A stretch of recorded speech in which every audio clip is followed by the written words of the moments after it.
Don't be afraid. Don't be ashamed. We want black power. We want black power. We want black power. We want black power. We want black power. We want black power. We want black power. We don't have to be ashamed of it. This is not the regular. This is that boom, blah, blah, blah. Some may call it secular. I just call it black, black, black. Marcus Garvey, Bookman-Dati, bring that army. Black, black, black. Malcolm X and Kwame Ture. This is where I'm at.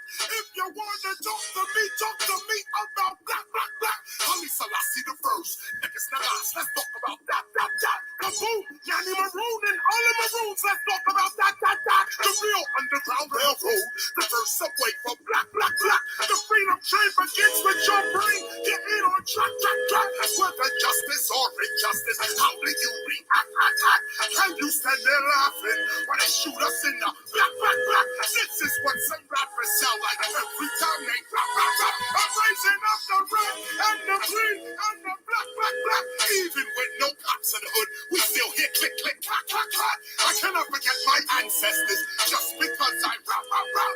Look at me from top to bottom. KRS is black, black, black. Get up, get out, speak up, speak out, reach up, reach out. This is what black about. Get up, get out, speak up, speak out, reach up, reach out. This is what I rap about. Get up, get out, speak up, speak out, reach up, reach out. Too many selling out. Get up, get out, reach up, reach out, lift up, lift out, get out. And I ask the question now, are you really black, black, black? It is not a mystery. We under attack, attack, attack. If you're chatting for free, you hold our people back, back, back. Time to put aside the fantasy and deal with fact, fact, fact. This is not the time to be talking all that crap, crap, crap. Those that talk that crap, crap, crap, or those that don't fight back, back, back. You can say what you like, but real skill, I never lack, lack, lack. Black is more a consciousness, the way you think and act, act, act. Yo, get up, get out, speak up, speak out, reach up, reach out. This is what black about. Get up, get out, speak up, speak out, reach up, reach out. This is what I rap about. Get up, get out, speak up, speak out, reach up, reach out. Too many selling out. Get up, get out, reach up, reach out, lift up, lift out, get out, lights out. We have stayed here and we begged the president. We begged the federal government. That's what we've been doing, begging, begging. It's time we stand up and take over.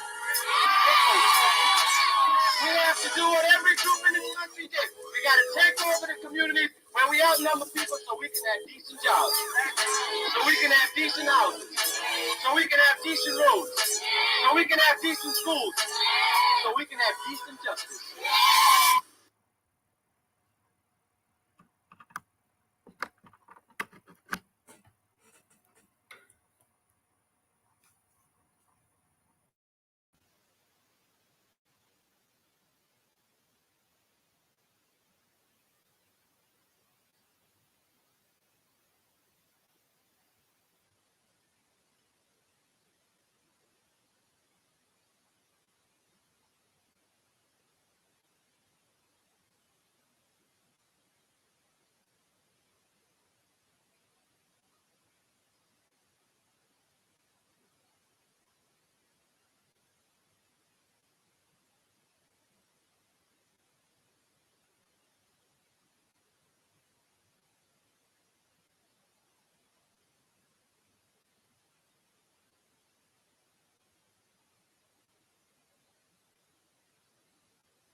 Okay. 1 2 1 2 1 2 1 2 1 2. All right. All right.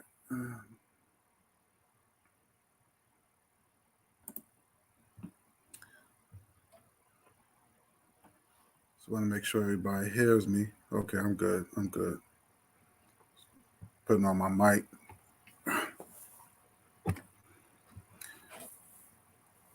Okay, hold up, family. This is your brother, God Nollywood Jr., repping the RBG Nation, and coming to you with another exclusive program. I want to talk about this program.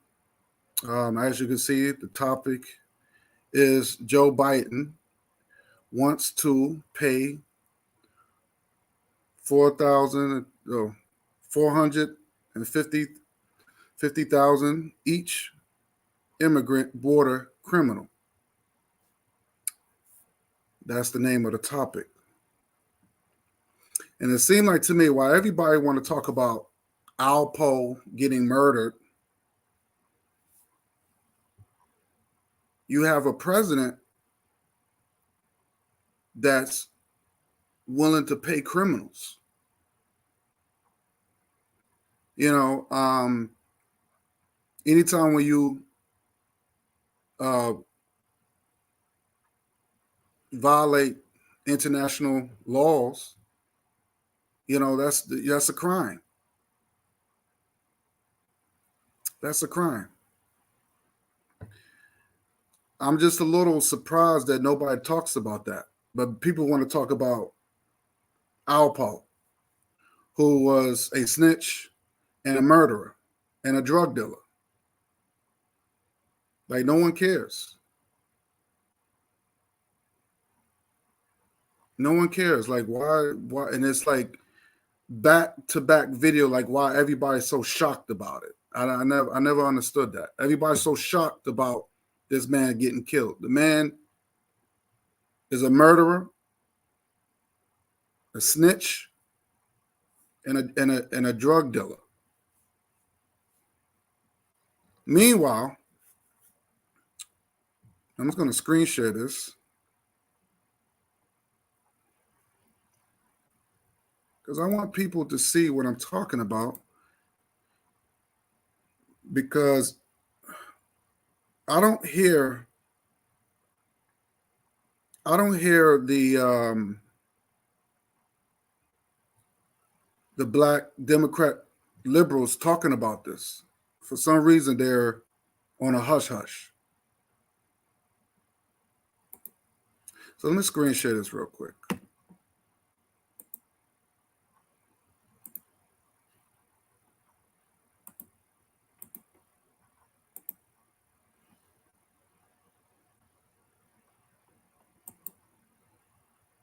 I want people to see this.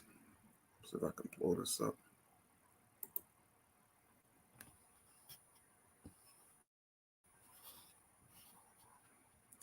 I want people to see this. Biden administration in talks to pay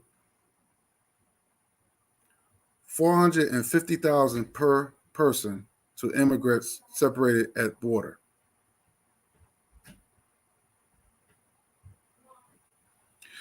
I don't understand why people are not shocked about people. Where's the uproar? Where's the outrage?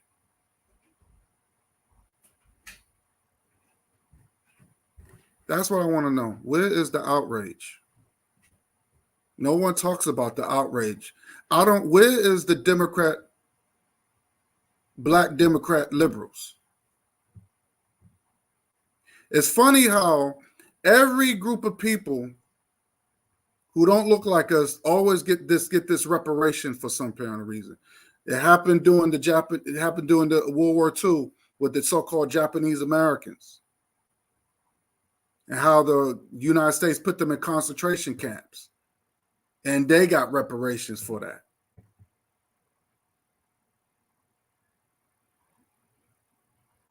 Everybody get reparations but us. This is a lot of money. per person.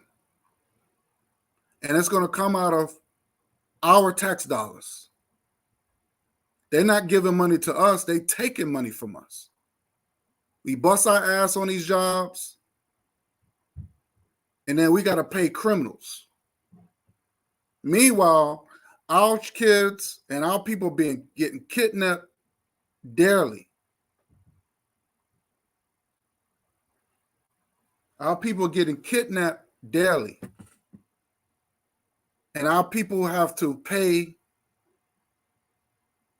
Sometimes we might have to. Hotep, Brother Bakari. And Hotep to you, Sister Noble, once again. Hotep to you.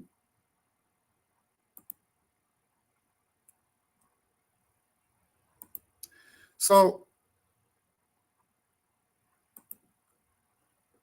this is not, I don't understand. This is not alarming. The Biden administration could pay out up to $1 billion to immigrant families that were separated. Now, how many times our people were separated? How many times our people were separated? We've been separated since we got over in this country. Family's been separated since we got over here. Where's the outrage, Black people? You all want to sit there and talk about Alpo all day, but nobody don't talk about this. This is like no one gives a damn. The Biden administration could pay out up to $1 billion to immigrant families that were separated at the U.S.-Mexico border during the Trump administration. Family members separated at the border may each get up to $450,000.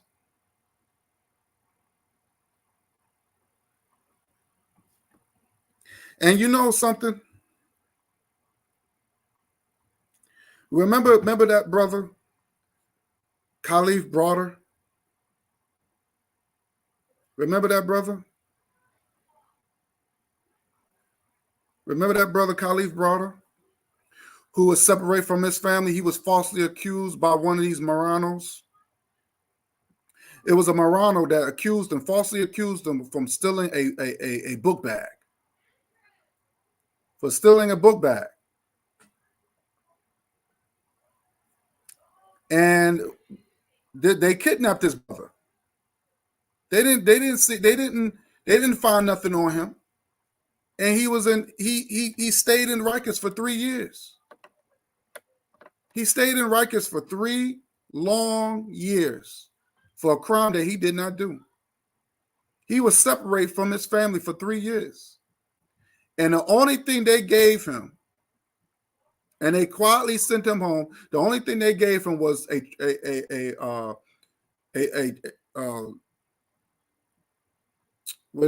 Metro card.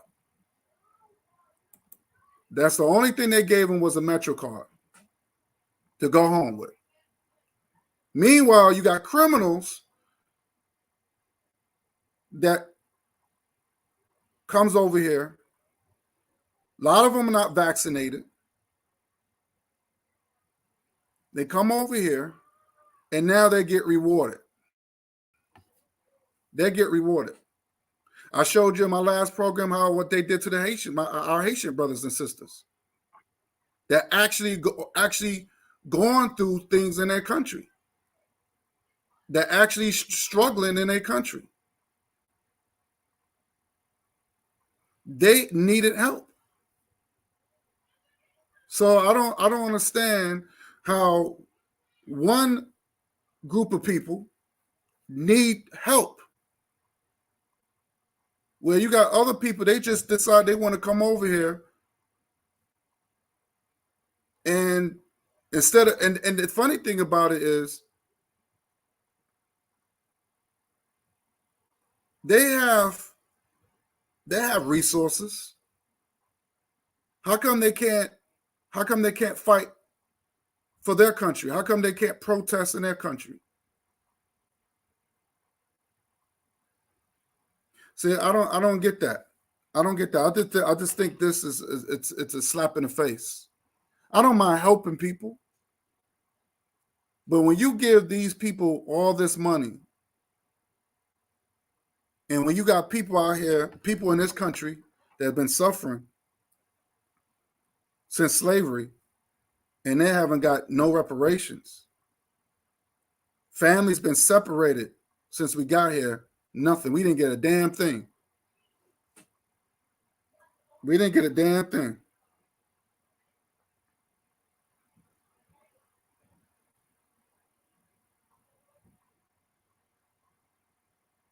So I just want to know.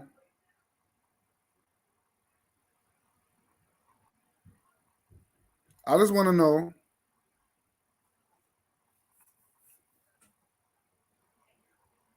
why is this acceptable? Where is the Democrat, liberal? Where's the outrage? Meantime, you had a president, a Barack Obama, that black people love so much. That black people love so much.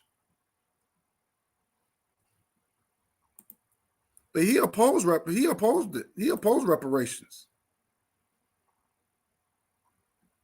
He opposed reparations. America has compensated other groups, but Obama opposed reparations for black people.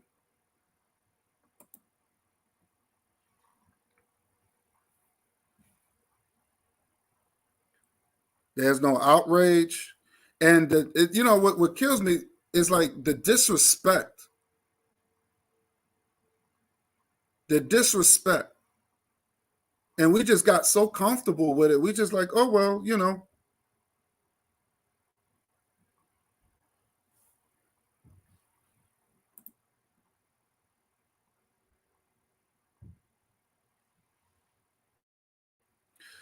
Of course. He was a piece of shit. He was a piece of shit. I did not vote for him. And I'm sick and tired of black people keep saying, well, I voted for him because he was black. But he didn't have nothing to offer. He didn't have nothing to offer us. Now in New York, they have a new mayor now. Another mayor was elected. Well, I would say selected. Named Eric Adams. Now he's a black man. He ain't no brother, but he's a black man. And black people went out there and voted for this clown. But guess what? He supports stop and frisk. He supports stop and frisk. Now you know how many once he gets in office,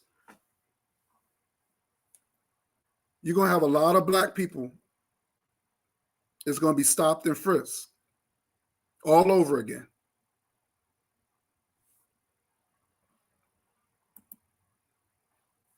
All over again.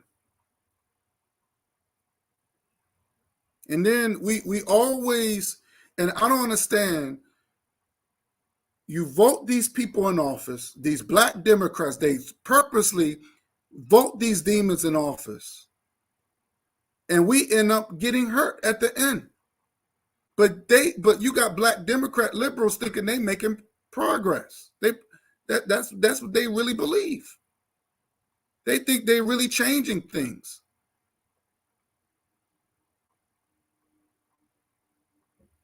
I don't get it.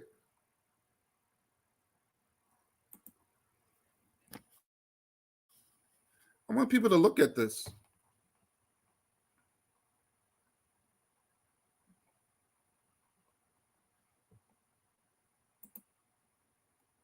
But this is your tax money. Your tax money, black people. Your tax money is going to be paying for these people. And while you paying your tax money, they're going to be calling you all types of N-words. They're going to be looking down on you. And you got to eat that. You got to eat that. Those who voted for Biden, you got to eat that.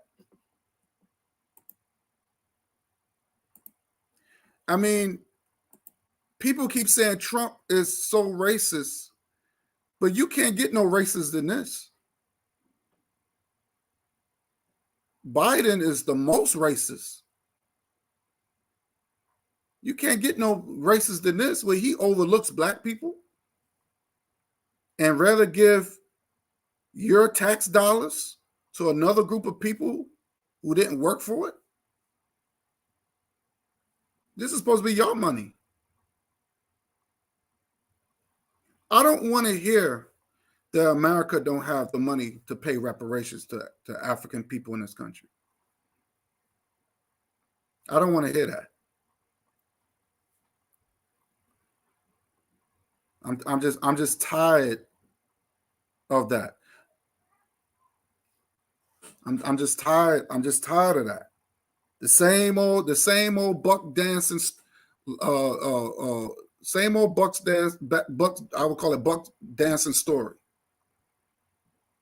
or excuse, I should say.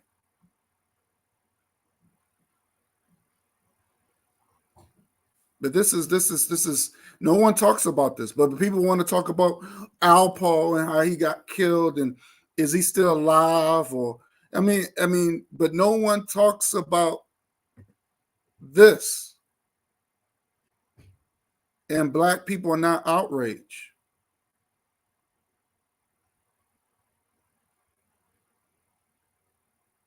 And you know, I wish black people keep saying, "Oh, well, I don't believe in politics." Well, politics believe in you.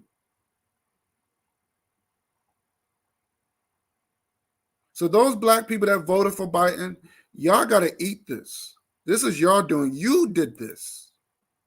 I'm not going to even blame Biden.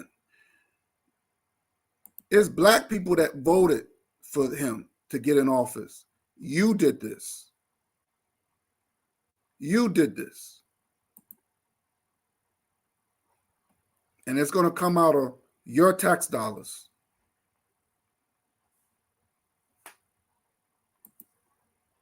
You did this to the black Democrat liberals. You know who you are. You support this.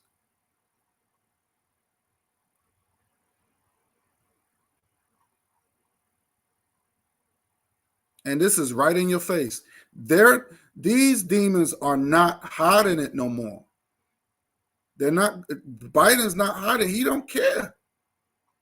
People get mad at Trump. Oh, Trump is he da da da. But Biden is doing this with a smile.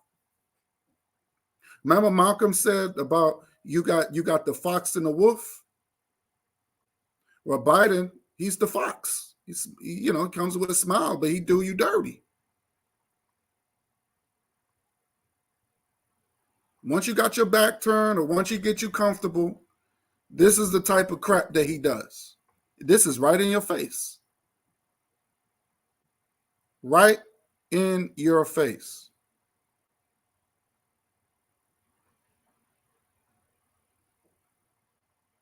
No outrage.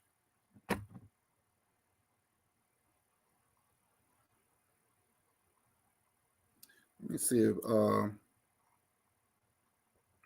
give me 1 second.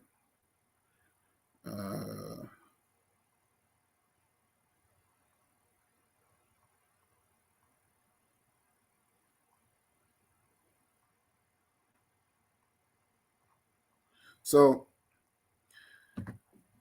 I just want to share this because every time I got on YouTube, I keep seeing this. People was trying to speculate how Alpo got killed, or is he really dead, or is it a conspiracy? And I'm just like, damn, what? They forgot about this? All of a sudden, this is old news now? This is old news, no outrage. But if somebody like Trump had did this, this would have been they would have still been talking about this. How is it that these Democrats get a pass?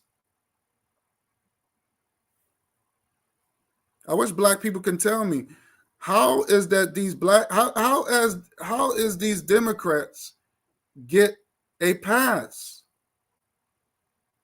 Where is the outrage?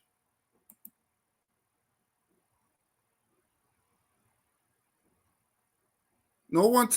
One thing I can say about white people, when they outrage, they storm capitals. They storm capitals when they mad. They don't sit back and say, "Oh, I'll let God do it," or I'll let Jesus handle it, or I'll let God handle it, I'll let Allah handle it. They're not gonna say no shit like that. No, they're gonna put in that work when they're mad.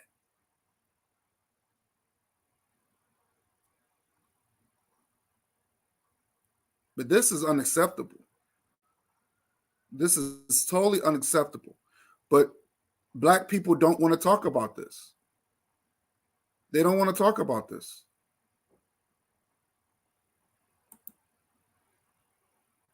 They don't want to talk about it. I just want to know why these Democrats are getting the pass. Your Barack Obama that black people love so much, he opposes reparations. You voted this man in office for what? For what? For glory reasons? For historical reasons? Most of you black people don't even like African people, but his father was African, from Africa. Most of you black people got a problem with white people, but his mother was white. But you gave this man a pass. You gave this man a pass.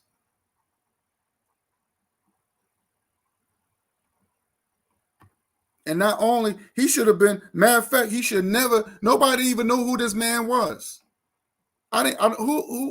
This man was definitely selected. Nobody did not know who this dude was, but he was definitely selected. Nobody didn't know who this man was. But because he was somewhat leading, or, black people just, oh, he's black, I'm going to vote for him. And don't even care what he stood for. Just like that Eric Adams. They don't care. Well, he's black, so I'm just going to go ahead and vote for him. Black people do not know how to vote. They don't know how to vote. Well, I'm not going to vote for no Republican. Look, you vote for anybody that cares about your interests. You vote for anybody that cares about your interests. But these people get a pass. And then you want to know why.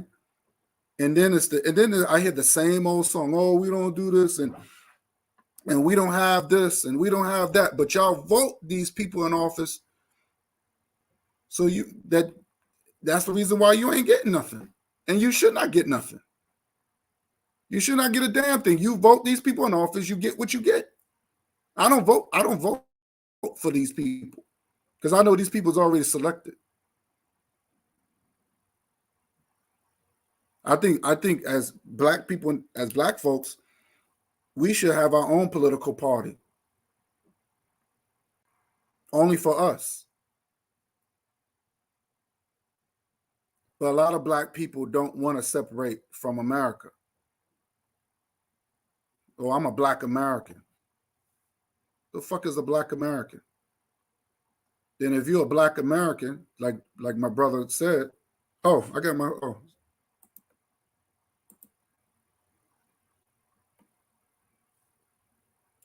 brother Bakari, I'm glad you came on. Let's see. Peace, bro. Peace. Noble said massive socialist bill was passed in the White House overnight. Wow. Brother Bakari, you want to speak on this? That's what my show was about. I did a show early in the week about that. Hypocrites and cowards. Hypocrites and cowards. You know, I called them all out. Mm-hmm. But since we're talking about the Democrats right now, that's one mistake. They're a bunch of hypocrites and cowards. They don't want to say nothing about it. Not even strong enough to say, you know what? I messed up. You know, the majority of them, right? Right. You know, I have a friend that hit me up and was like, man, I'm going to be honest, you was right. Everything you said, that was Joe Biden doing. He was like, you was right about Biden. But, you know, it is what it is now. A big part of our problem is we waiting on people to change who they are, right?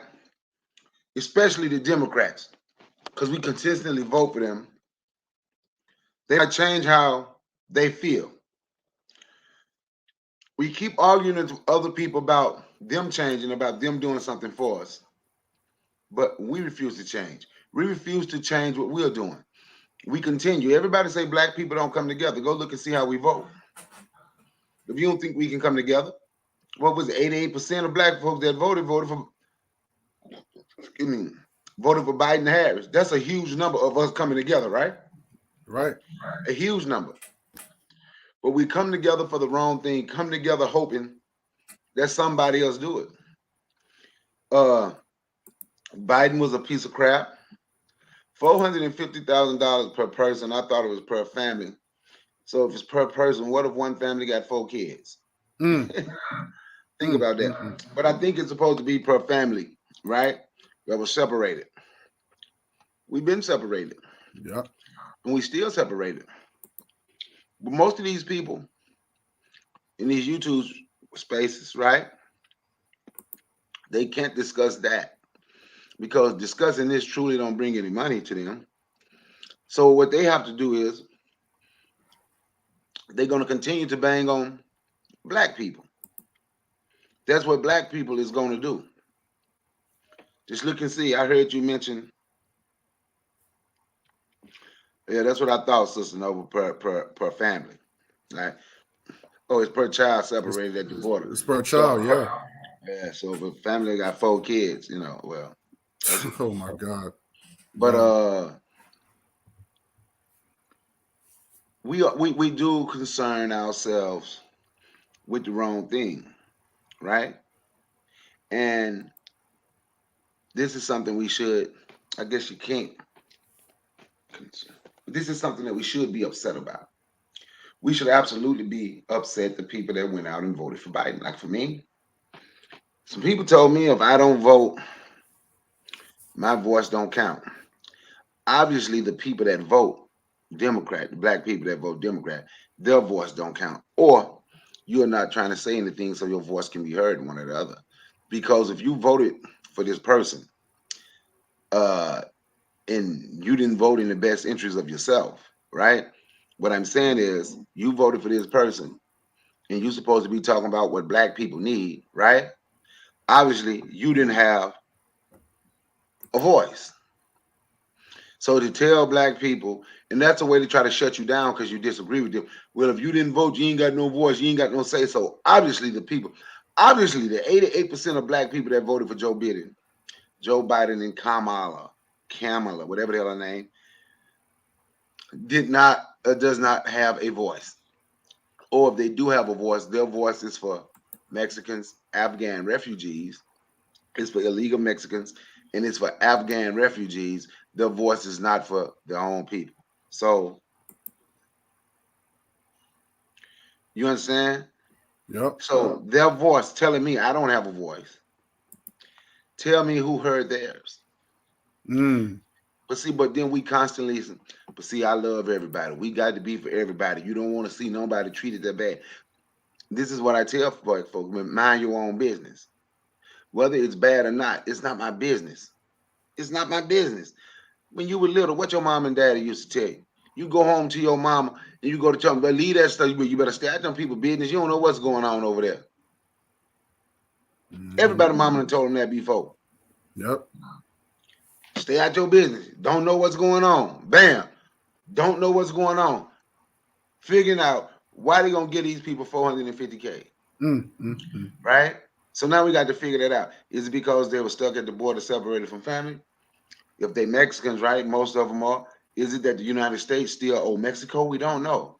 Because when they say, you hear these people talking about Mexico used to be, I mean, California, Texas, all that belong to Mexico. That's what they say, right? But that's not true. You know, the United States, I'm gonna show you something. What people don't understand is the United States gave Mexico reparations because they paid them for those countries after war, right? So if Mexico is poor, right, that's Mexicans' business. It's not mine. Mine our own business. Right. You got paid. Go look it up. You can look and see. They got paid for California. They got paid for Texas. They got paid for Arizona, New Mexico. They got paid for those states even after they lost the war, right? Go look it up. Whatever going, that's not my business. But we got all this fire and venom for what's happening to black people at the border, right? Mm-hmm. We got fire for our own people out here. Well, what they trying to come over here if it's so bad? Like, oh my God. But that's all we can think. We think to fight one another. Like I said before, and we were talking earlier, and I say it right now, right here, right now. Social media has completely exposed black people. Black people hatred for themselves and black people love for everyone else. And obviously, it got to be some type of self-hatred for yourself and love for other people when you see what people still do for you and you still go vote for them at 88%. Mm-hmm. Social media has shown the ills of black society. Social media has shown all this, and we continue to go down deep, deep, deep down in this rabbit hole, and we constantly show the world who we are. We're not stand-up people, not stand-up people for ourselves. We don't stand up for ourselves, so we're not stand-up people. And now you're the mic. That's definitely facts, man. Facts. And you had hit on something before about I was thinking about the Black Lives Matter movement, and that was created under Barack Obama, under Barack Obama administration. Now you had these black folks that voted this man in office. They out there screaming and yelling and protesting, Black Lives Matter, Black Lives Matter. But black people were still getting killed by white extremist police cops. So it's not about your voice. It's not about you having a voice.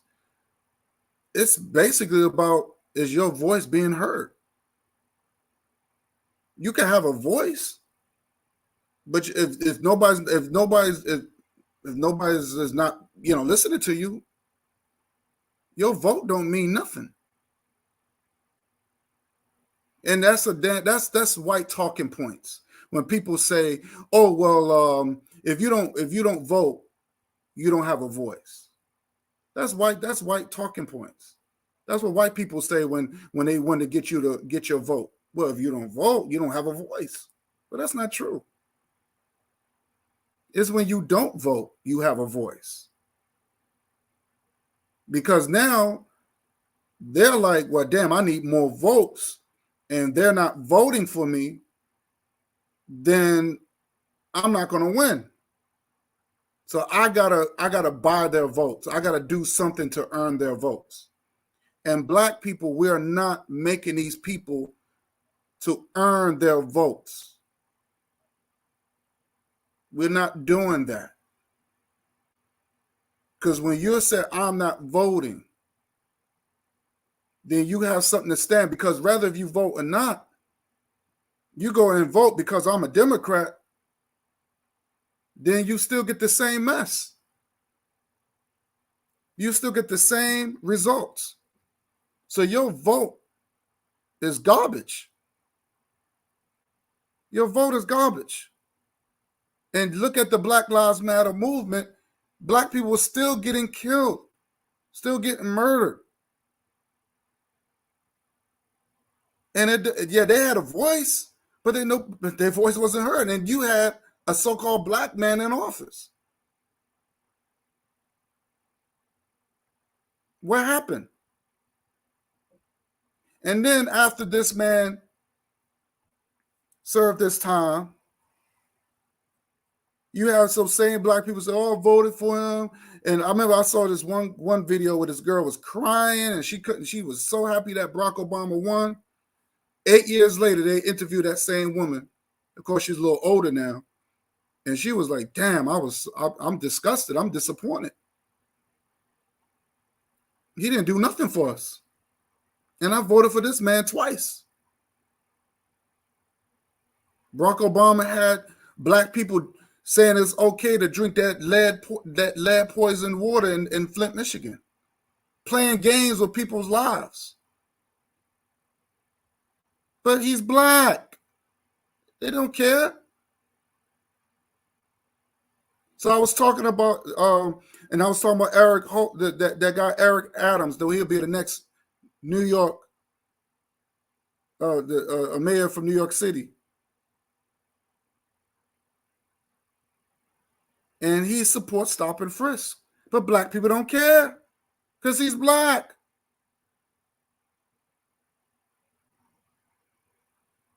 And like you said, Brother Bakari, how black people went, I mean, thousands of them to get Biden and Kamala Harris in office. And black people still suffering. Still suffering. These people, these Moranos, they don't give a damn. People don't know what a Morano means. You talking about Morano means brown people. That's what a Morano means. These Moranos don't give a damn about black folks. They don't care about African people. I mean, this is right in your face.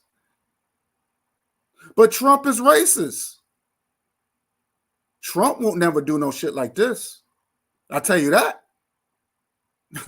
I'll tell you that.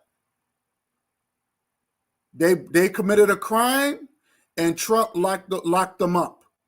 That's what you do when you commit a crime. That's what you do to people when they commit crimes. You lock their ass up. I'm fair game. I'm fair game. Just like when I talked about Khalif Broader. A Morano lied on him saying that, oh, he stole my book bag. Found out he didn't steal anything.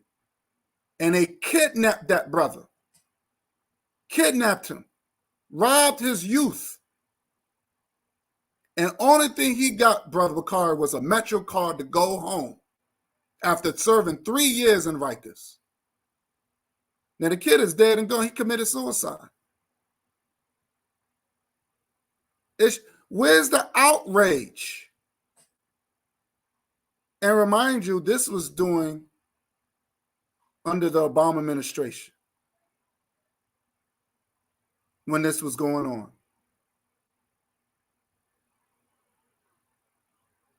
There's no outrage. But no one cares. We, like you said, bro, we got so much heat on one another. But in the meanwhile, just like I showed the Haitians, those black people didn't give them. There should have been an outrage. That's one thing. Like I said, that's one thing I can say about every other race of people. When they are mad, they're gonna show it through action. They will put their life on the line. Black people, they don't put their life. They rather go out and march, hands up, don't shoot. The black people want to live safe. Protest is not revolutionary. Protesting and march is not revolutionary. You could protest, march. Excuse me. You could protest, march, all you want. Now, what those white folks did and bum rush the Capitol, that was revolutionary. That was revolutionary. And though there was thousands of them, they claimed they only arrested 200 people out of those thousands. But they end up getting back out. They pay a little fine or whatever the case is.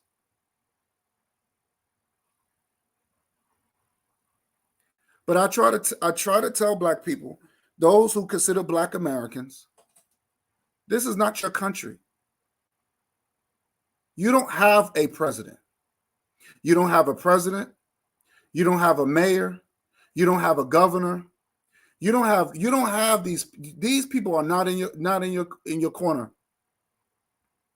And you can vote and vote and vote until you can't vote until the end of time, and nothing will change. Nothing will change. But and Brother Bakar, you got black people on social media. They want to talk about our poll all day, all week. And this man was a piece of shit. He was a murderer. He knew about the kidnapping. So my thing is like this: if you knew about Rich Porter's brother being kidnapped, in my opinion, you're a kidnapper.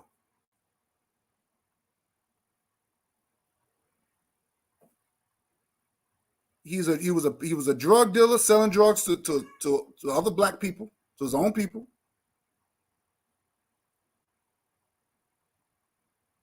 And he was a snitch. But this is what black people want to talk about all day. That's to me, that's not even important. This should be important. People should be talking about and be like, whoa, wait a minute. We've been kidnapped, separated from our families since we got over this country, and this is what you do.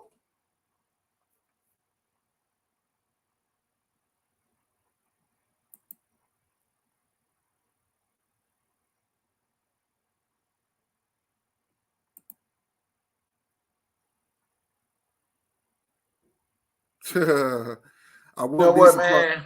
Go I'm ahead, sorry. brother. Go ahead. No, You go know, ahead. Speak. you Go know ahead. what? We are still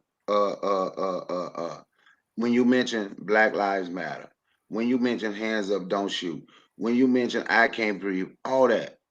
Like I said, we are still hoping that us being showing our weakness and begging that we can change other people. If we just show them how weak we are and we really don't want to fight back, they'll treat us better. Mm-hmm. We might get something.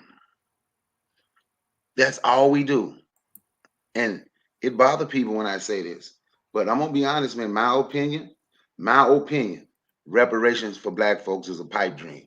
Now, I'm not telling if people want to fight and cause, and make and get attention, get that attention. But for me, I honestly believe it's a pipe dream. After 400 years, you see how quick other people get stuff? Mm-hmm. How Yeah, long does right it take here. black people to continue to beg? That's why we get away. I'm this, I'm that, I'm more, I'm Hebrew, average, I'm everything except what I really am. Because I hope y'all can understand that we want y'all to give us some, boss. We won't be no problem, boss. All you got to do is give it to a boss, and we will be okay, boss. If you give it to us, boss, boss. That's what we may as well say, boss. Treat us better, boss. Just go ahead and beg. Massa, give us some of that cornbread, Massa. What you need to know, boss or Massa, whichever one you want. Because we hoping our weakness, we hoping our begging, we hoping our complaining, we hoping our fighting each other will make them change. And if they change, they ain't got but one way to change. Change the way they treat us. That's what we are hoping for. We don't look in the mirror and say the only way this thing gonna change is if we change toward ourselves. We got to change who we are and change the way we treat one another. And if we want reparations, there's internal reparations where we start supporting one another businesses more and more and more and more and come together and truly practice group economics. We don't want to see that. That is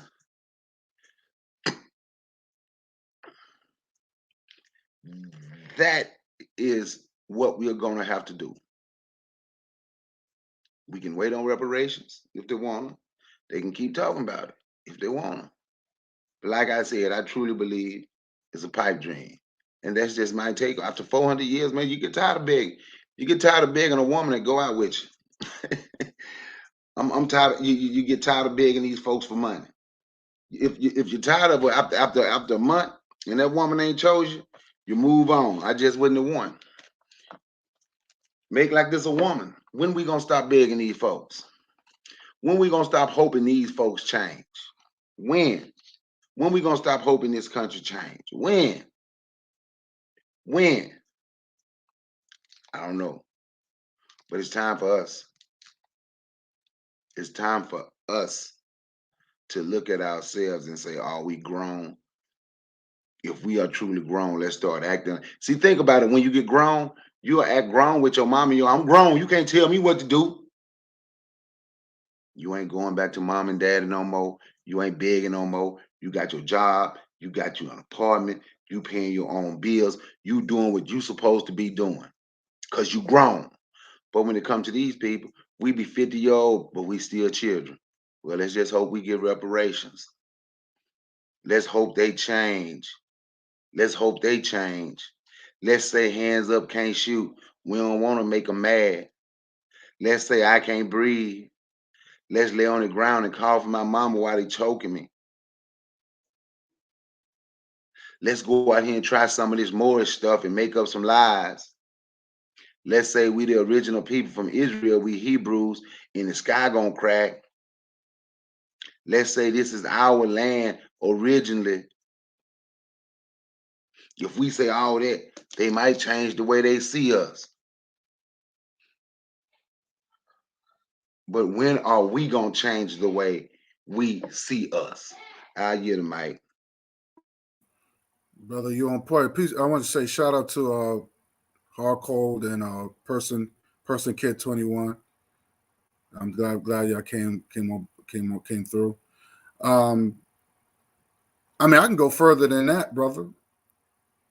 You know, there's a lot of black folks think that they have this way of trying to, you know, they want to assimilate themselves with white people. Well, if I marry white, then I can get. I maybe that knee will they'll take their knee off my neck, or you know, if you because when you marry them, you marry their whole family, right? Then when you die, your money goes to them.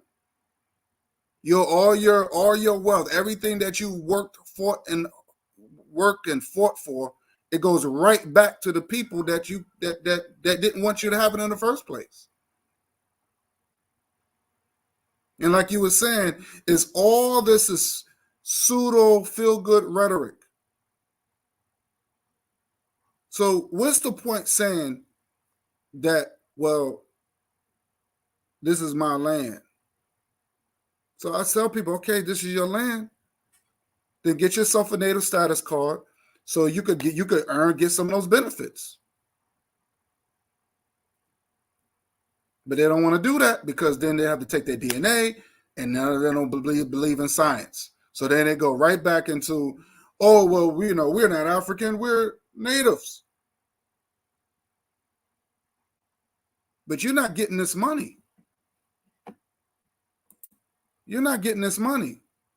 Just like Sister Noble said, they giving these criminals all this money, and we get a $500 check, and that's all we get. That's hush money. That's and I agree with you, Brother Bakari. Reparations for black people is a pipe dream. It's a pipe dream. Now, seeing this, it's definitely a pipe dream. Black people only vote for people that maybe look black,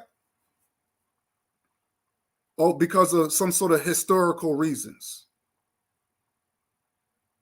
Well, I voted for Barack Obama because what about reparations? Oh, I don't care about that. He's black. But a lot of black people got killed, kidnapped. Well, let's make it easier to say a lot of black people got lynched under his watch.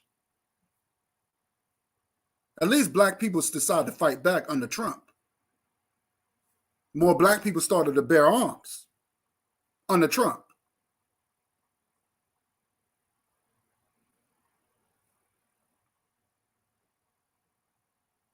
There's a lot of butter biscuit eating Negroes out here, and they don't care. They don't care. They want to continue talking about slavery and Jim Crow. Okay, we know about this stuff. That's defeated talk. Oh, don't worry. I'll let God handle it. Well, you know, it's so funny, and because other people's deities, they move them. And if you look at the Crusades,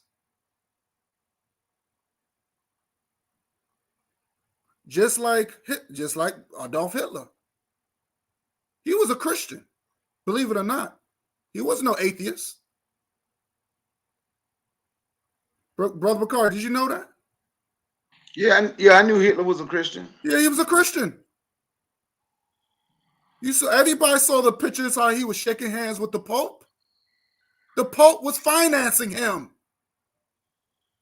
But according to his God made him do the things that he did. Black people, we the only race of people that we worship other people's deities and they don't do nothing for us. We don't fight. We don't do nothing. We turn the other cheek.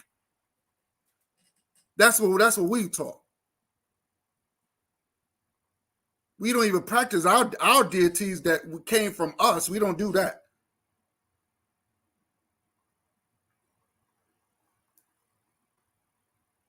We will find every excuse in the book not to work together. We marry our money out our race, and we thinking that if we do that, life will be better.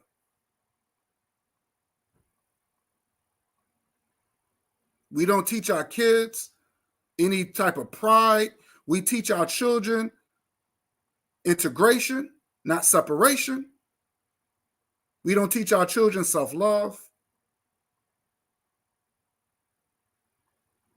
We're so busy. We still buying white Barbie dolls for our black girls.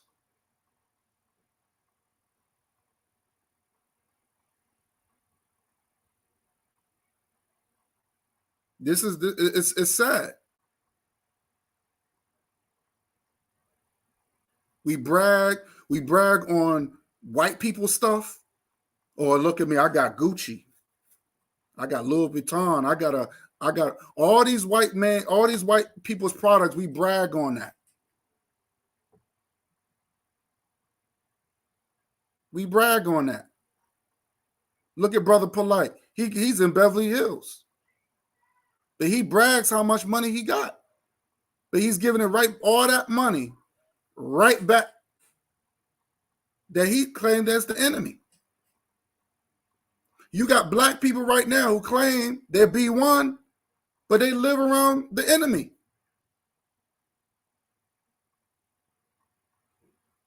They live among the enemy. So you got a lot of black people, they don't practice what they preach. And this is the reason why we're going to be singing that same old song, day by day, month by month, year by year. And Brother Bakar, you know, I said this many times. I said we need to be a selfish race. We need to start promoting our women, promoting them. Well, our standards of beauty, what beauty is for us, and it's not no light and bright chick. We don't promote light and bright. There's a lot of things that we can do to represent us, but there's no pride. There's no pride.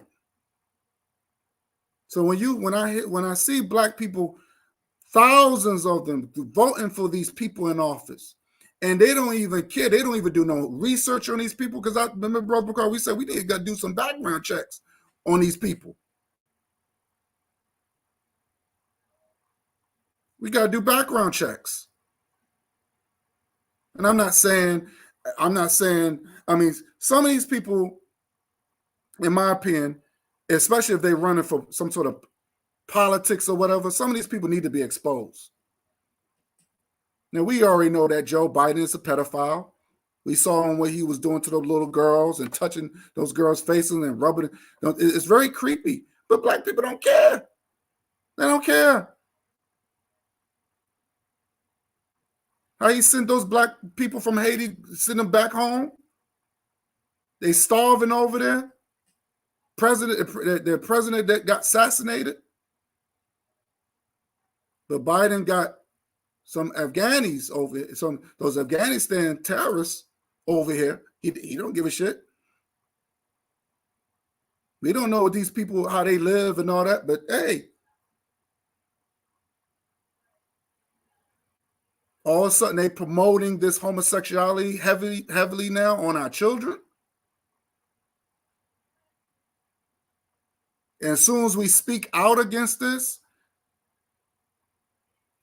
even our own people say, well, that's being homophobic. And that's another thing too. And me and Brother Bacard, we was talking about this. We were saying even how we greet each other. All of a sudden the N-word becomes the norm. It becomes acceptable. But you can't talk about other races of people. You can't say anything about them and try to make it cool. Can't do that. God forbid if you call somebody a spig or wetback or whatever, or God forbid if you say that.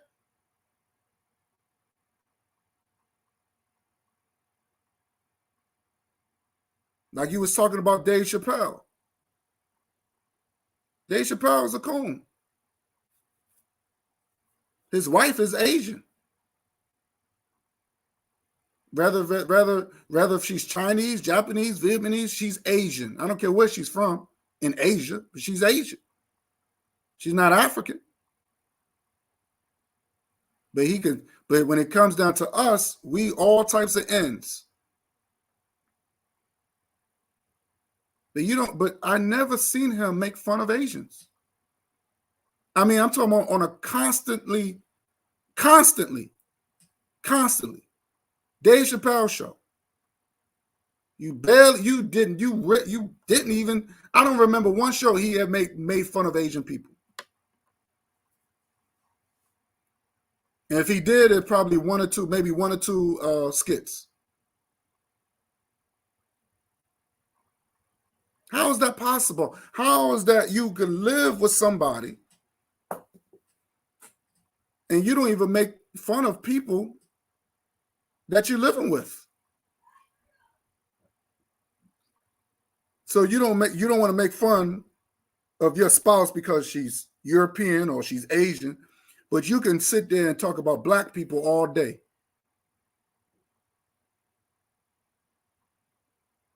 I mean, it's crazy, man. But because I don't know. I mean, but I think some of our people, I think when it comes down to our people, it's a lost cause, man. I mean, as far as us as a collective, I think it's only maybe to me, I just think there's maybe a small amount of us that's willing to come together and try to do whatever we got to do. But I think as far as a whole, we will have to. I think honestly, that's what I'm saying. I think we have to branch off. As far as black people in this country, and I'm not like I said, I think it's more coons than people that's really willing to fight, in my opinion. What's your thoughts? It's a small few of us that are willing to fight. Look, man, why be willing to fight when you're still holding on to that prayer of reparations? Why be willing to fight when you just afraid? I'm gonna tell you something, right? Oh, as long as we got what they call so-called knowledge, as long as you have what is called so-called knowledge, oh, black people is okay. We're going to walk around to the world and we're going to prove that we're smarter than everybody. We're going to prove the white man lied about this and he lied about that. We're going to prove. And then in the process of doing all that, we're going to create a bunch of lies and we're going to do everything that the white man did. We're going to try to steal other people's identity. We're going to claim other people's work. We're going to complain. We're going to claim other people's history. That's what black people have. We want to be white so bad. We just start to do what they do.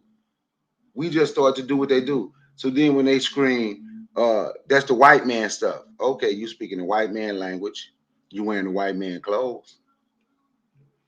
And you doing what they do.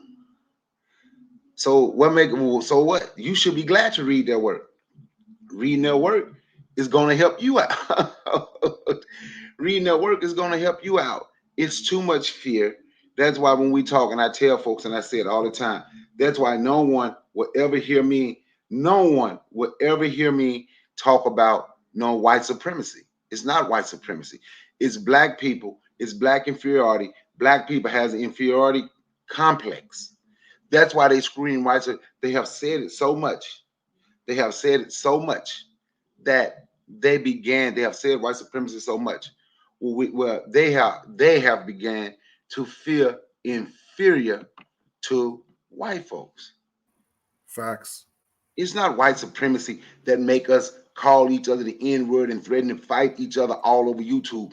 And we don't accept responsibility for nothing. We don't accept responsibility every time something happens. Oh, look what they did to us 400 years ago. Mm-hmm. What they did 400 years ago is the reason you threaten somebody, threaten to drive across country and punch them in the mouth. What they did 400 years ago, and I'm not saying we need to forget because we shouldn't. Never forget. We should always remember. But you know what, though? Us remembering don't make us angry. Don't make us want to do better. Us remembering make us want to be under them more to prove where some of them is nice. That's what us remembering do. Us remembering everything that happened make us want to try to become something that we are not. We living out in a fantasy world. We fantasizing. You had the New Wapians talking about black people from the planet Rizq or something like that with the brown Dominions, the orange, the brown Dominions, the orange Willyites or some shit, and the green pickle people. Oh my God. That's where we are. I heard somebody talking about, our most powerful people. That's why you see most of our shootings at night. We have to be able to connect to our our most powerful people that live in underground at the 8th crust. What the hell? We are in this fantasy world because reality is kicking your ass. In reality, we'll continue to kick your ass until we say we're going to accept responsibility. We don't believe in fighting up. We fight down. That's why we want to fight each other. That's why our men want to fight our women. Mm-hmm. Then our women want to fight our men. We don't believe in fighting what's above us. Let's fight one another. We are, as Beanie Siegel said in his one song, you grind from the bottom to stay at the bottom, right? That's what Beanie Siegel said. And that's what we are doing. We are fighting so we can have the most room at the bottom. We might be at the bottom, but we the best at the bottom. That's what we're fighting. That's true. Yeah. We might be at the bottom politically, socially, economically, in any other word that you can think of. We might be at the bottom with all that. And you know what? Us being at the bottom with all that, I'm still the best at the bottom because I'm better than them. I'm an Aboriginal. I'm better than them so-called Africans. Now watch this. I'm a Hebrew Israelite. I'm better than them so-called Africans. I'm a Moor. This is our land. I'm better than the Africans. All the black people want to be better than one group of people, other black people. Ain't that who they fighting to be better than? Africans? Yep. All of the black people is fighting to be better than other black people. All of them. They are fighting to be better than other black people. Who they sit on YouTube and talk about? Other Africans. You don't hear them saying nothing about them white militias. You know why they don't say nothing about them? When white militias might come see them. Our women still going in these Asian nail salons, don't care how many times they have shown the Asians beat them down. It don't make a difference. Our women still go, and our men ain't telling them don't go. Ain't telling their woman don't go. Ain't showing no leadership. But like Golden Child said in that song, they done made you a nigga. Pardon my French, they done made you an N-word. They done made you a slave. And they put you in a position where you can't support her and protect her. And what real woman want a slave and not a man? But we say we gonna lead the way. But we scared to pull our pants up and accept responsibility. But at the end of the day, we gonna be the best at the bottom. As long as we the best at the bottom, as long as I'm better than the next black person, I'm good. I don't care about nobody else. As long as I see you struggling, I can call you that sorry N-word, right? So when it comes to this thing for me, I came on YouTube, right? Because a few people asked me, some friends, and they watch my panel, right? They watch it. You should be on YouTube. I talk in the streets way more than I talk on YouTube, right? So that's why when they come to me and people come and want to do certain things, that's why I'm like, no, because that's not why I'm here. Black people killing each other all over, doing live social media, Facebook posts. We killing one another. We done had people get killed over YouTube stuff, but we constantly looking at somebody blaming other people, but refuse to look in the mirror and blame ourselves. Not blame us, but accept responsibility so we can change us. But we are hoping somebody change and give us some. Hoping we could get that 450K. Because guess what? Boy, if they had gave black people that 450K, it would have been some robbing going on in that black neighborhood. People don't believe me when I say that. But I'm sorry. But we got to admit the truth because we're going to attack each other. And that's why I'm saying it. I'm going to take yours. I'm going to show you I'm stronger than you. It's going to be some flossing going on, $450,000. I'm going to go buy me a $250,000 car. Then put me some $50,000 rims on it. So now true. People got the right to do whatever they want to do with their money. That's what they like to say. So I'm going to tell them that. I don't care what they do with the money. But what I'm touching on right now is black people mentality and where we are. And that's why black people still go down that same rabbit hole, regardless of what the Democrats say, regardless of what Democrats do. Black people gonna still vote at 88% for a Democrat, and most of them still don't have the mindset to say, you know what, I made a mistake. I did a show called Hypocrites and Cowards. When you touched on the homosexual thing, right? How many black people you hear say they, because see, me personally, I don't hate a homosexual because he or she is a homosexual. But I hate the homosexual agenda they trying to push on my grandchildren, trying to push on my children, right? Because I'm not even around homosexual people. We don't run in the same circles, right? So there's no need for me to hate you because you're gay. I'm not even around you. I don't think about them enough to hate them. But I do talk about the homosexual agenda. But how many black people all over YouTube, you hear them beating up the homosexual agenda, right? But then turn around and say they're ADOS, right? And forget that the ADOS, now you hate homosexuals, you hate the homosexual agenda, but refuse to accept the fact that you're a part of the homosexual agenda while you're supporting a mulatto homosexual that's teaching you to fight other black people. Now you see how confused we are? Yeah. Wow. Because we don't want to accept responsibility.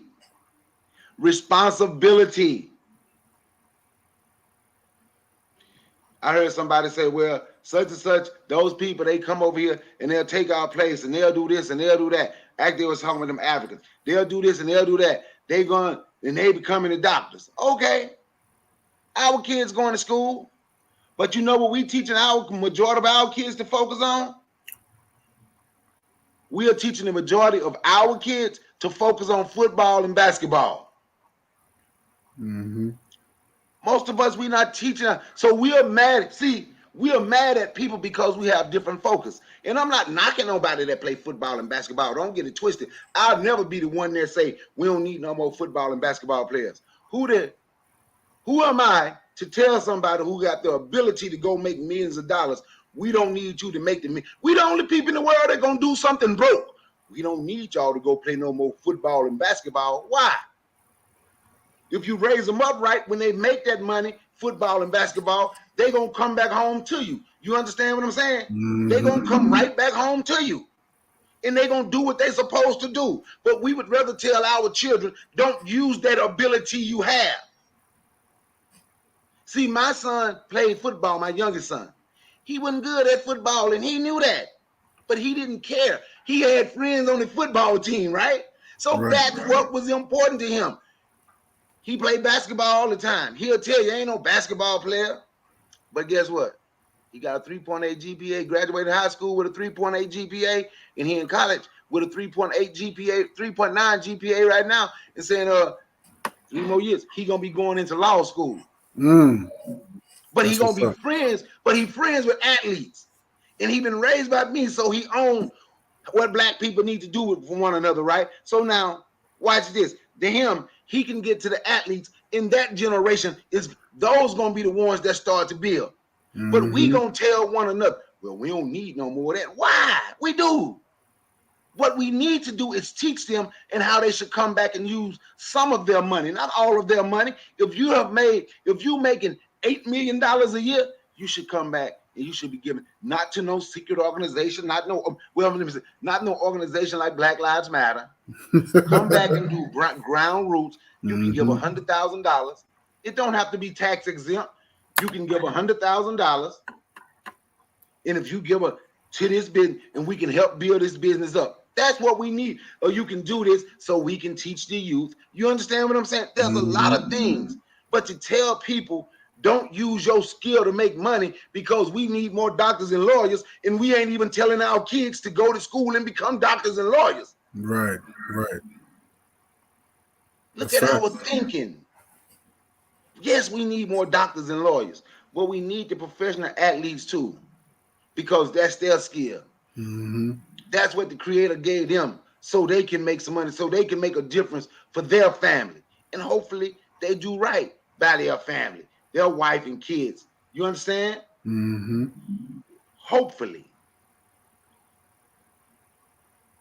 Yes, we need more people in construction. Yes, we need to know how to drive or to operate this heavy equipment. There's a lot of things that we need, but we ain't gonna get it if we don't work together.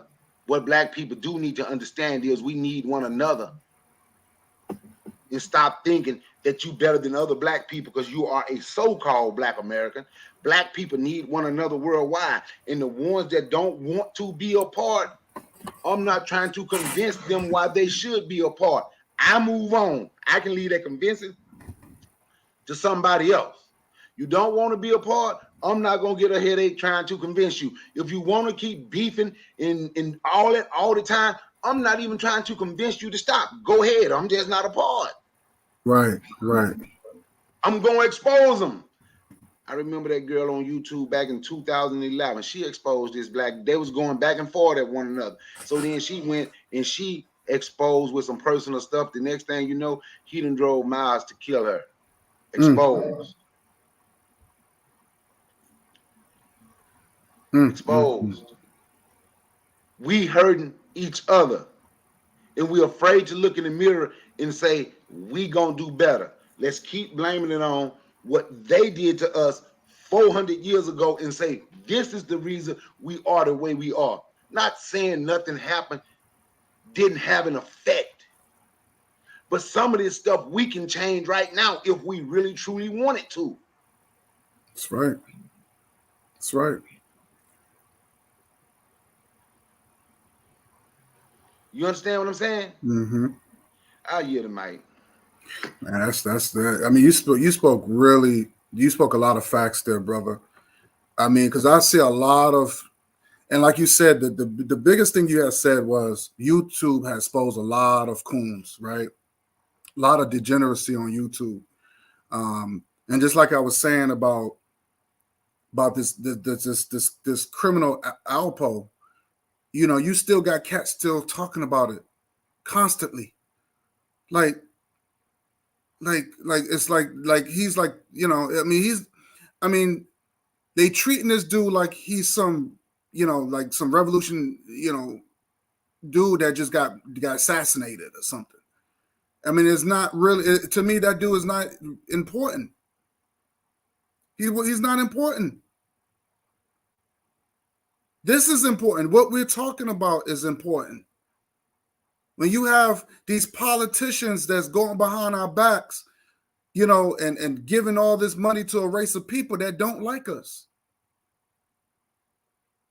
Now, Biden, he made it perfectly clear in many of his speeches in the early 90s. But people ignore that. People ignore that. But they'll bring up Trump's past. And I'm not in favor of Trump. I'm just saying, be fair. Be fair about it. Because whatever Trump is a realist. He'll tell you how you feel. He'll tell you he's a wolf. He'll tell you how he feels. But then I'm starting to realize that, Biden he's a wolf too, because he told how he felt too about black people in the early 90s. And we keep falling in the same rabbit hole over and over and over again. And like you said, all this escapism. And that's all I see on YouTube, arguing over religion. Your religion is supposed to be personal. What can we do as a race of people? That's what I care about. Your ideology is personal. But because you're a Muslim, people want to, oh, well, you're a Muslim and that. Well, if that person is a Muslim, and if that person is making him a better person, like a Muslim, I'll give you a perfect example, Brother Bakari. Muslims don't smoke. They don't supposed to drink. They don't supposed to eat pork. That's good. That's a good thing. And if that religion keep you from doing these things, I'm all for it. But like you were saying, Brother Bakari, it's that agenda that I do not like. Don't tell me your religion is better than my religion, or your ideology is better than my ideology. And then we're gonna have a problem. Then we're gonna have a problem.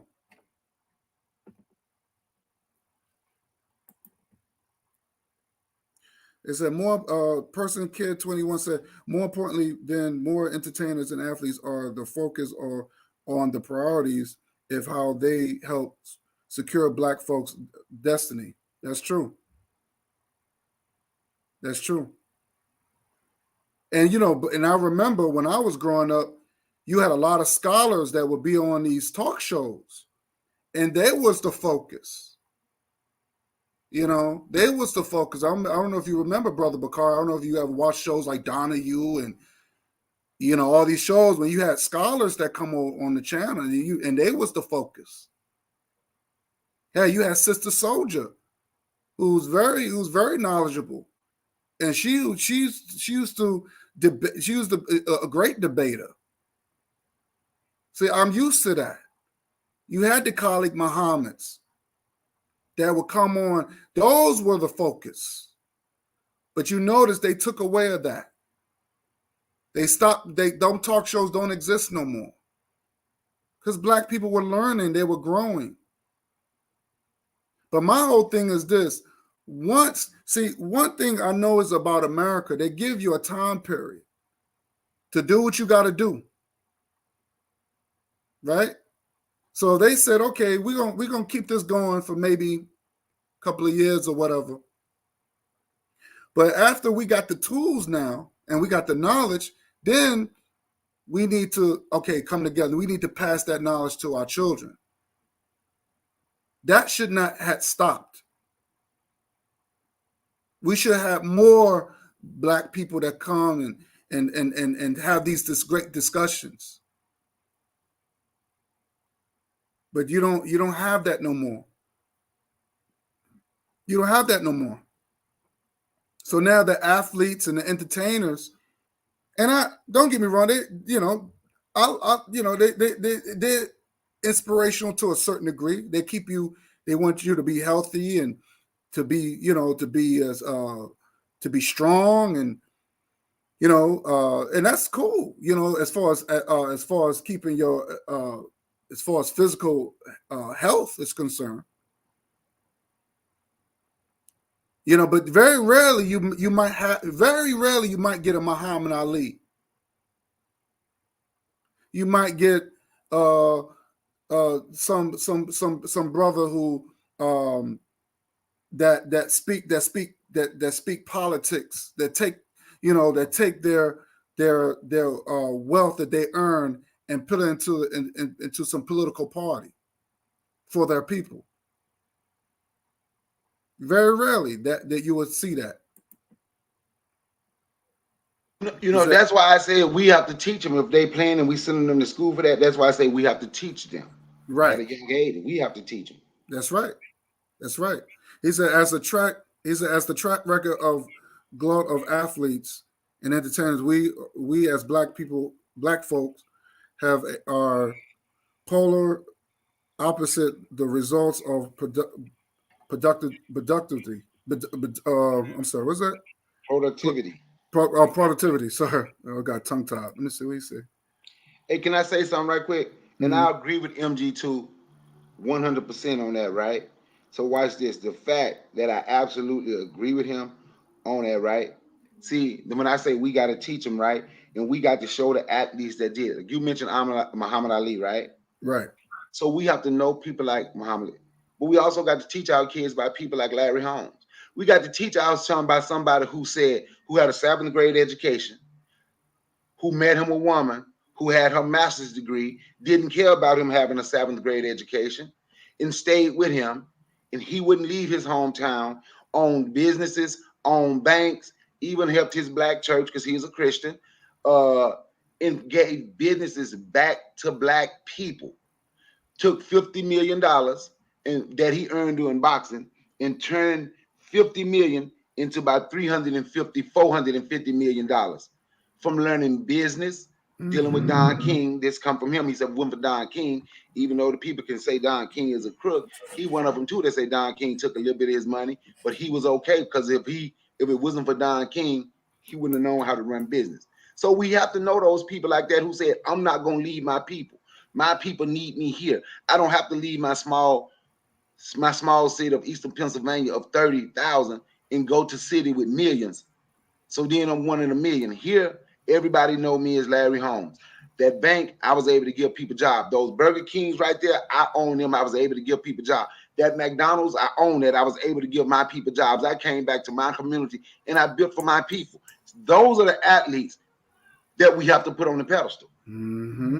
Those are the athletes that so MG2 is absolutely right. It has not been a great thing, but we have to teach them. Even Magic Johnson, like my niece was in one of his little programs that he was doing, and it was a long time ago, right? But she Magic Johnson was taking black kids to LA for like a week, giving them computers and helping paying college tuition. Wow. Yeah. I forget what the name of the program was. I don't even know if it's still going on. But when we find the ones that are doing that, those are the ones that we have to start putting on the pedestal, the ones that are looking out for their people. I agree. You're absolutely right. And that's what we need to. And we, like I said, when our kids do things that make us proud as parents, you gotta. I believe doing some, giving them, showing some appreciation, showing that we're proud of them, right?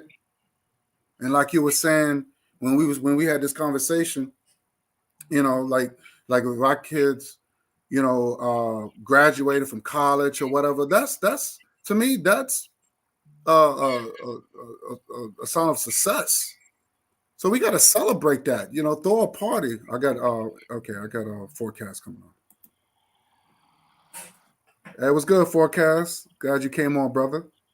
Yo, what's going on, my brother? Chilling, man. We chopping it up, like always. But Yeah. yeah. I I was going to say this. I'm gonna just get this out real quick. I'm gonna let you go in. So I think that we need to do is that we need to show our kids appreciation, and I think as over time, we never really got that. We never. Every time we show success, we never really got appreciated as a people. We don't. You know. We don't really put our people on a pedestal when they do great things for their people, right? So when our kids go to college and graduate or whatever, we don't throw big parties for them or whatever. But I noticed somebody come out of prison, they show this, they have this big welcome back home party for them. You know what I'm saying? Some of our people are very backwards. They're very backwards. So I don't, so when we show our kids, hey, look, if you make us proud, this was going to happen. You're going to get good things will come back to you. You know what I'm saying? If you do good by your people, your people going to do right by you. You know what I'm saying? But if we act like we get jealous on them, oh, you think you better than me and all this other stuff, they're not going to want to come back and do nothing for their community. They're not going to want to do nothing to their people, for their people. And we get jealous of each other's success. I always believe if I make it, we all make it. If I make it, Brother Bakari make it. If I make it, my brother Forecast will make it. If I make it, my brother Craig, CJ, he make it. If I make it, Sister Erica, Sister Noble. I don't believe in pulling up the ladder. We got to stop doing that. We got to stop doing that. Why do we keep fighting for people who don't give a damn about it? We'll go, like you said, we'll come together for the wrong things.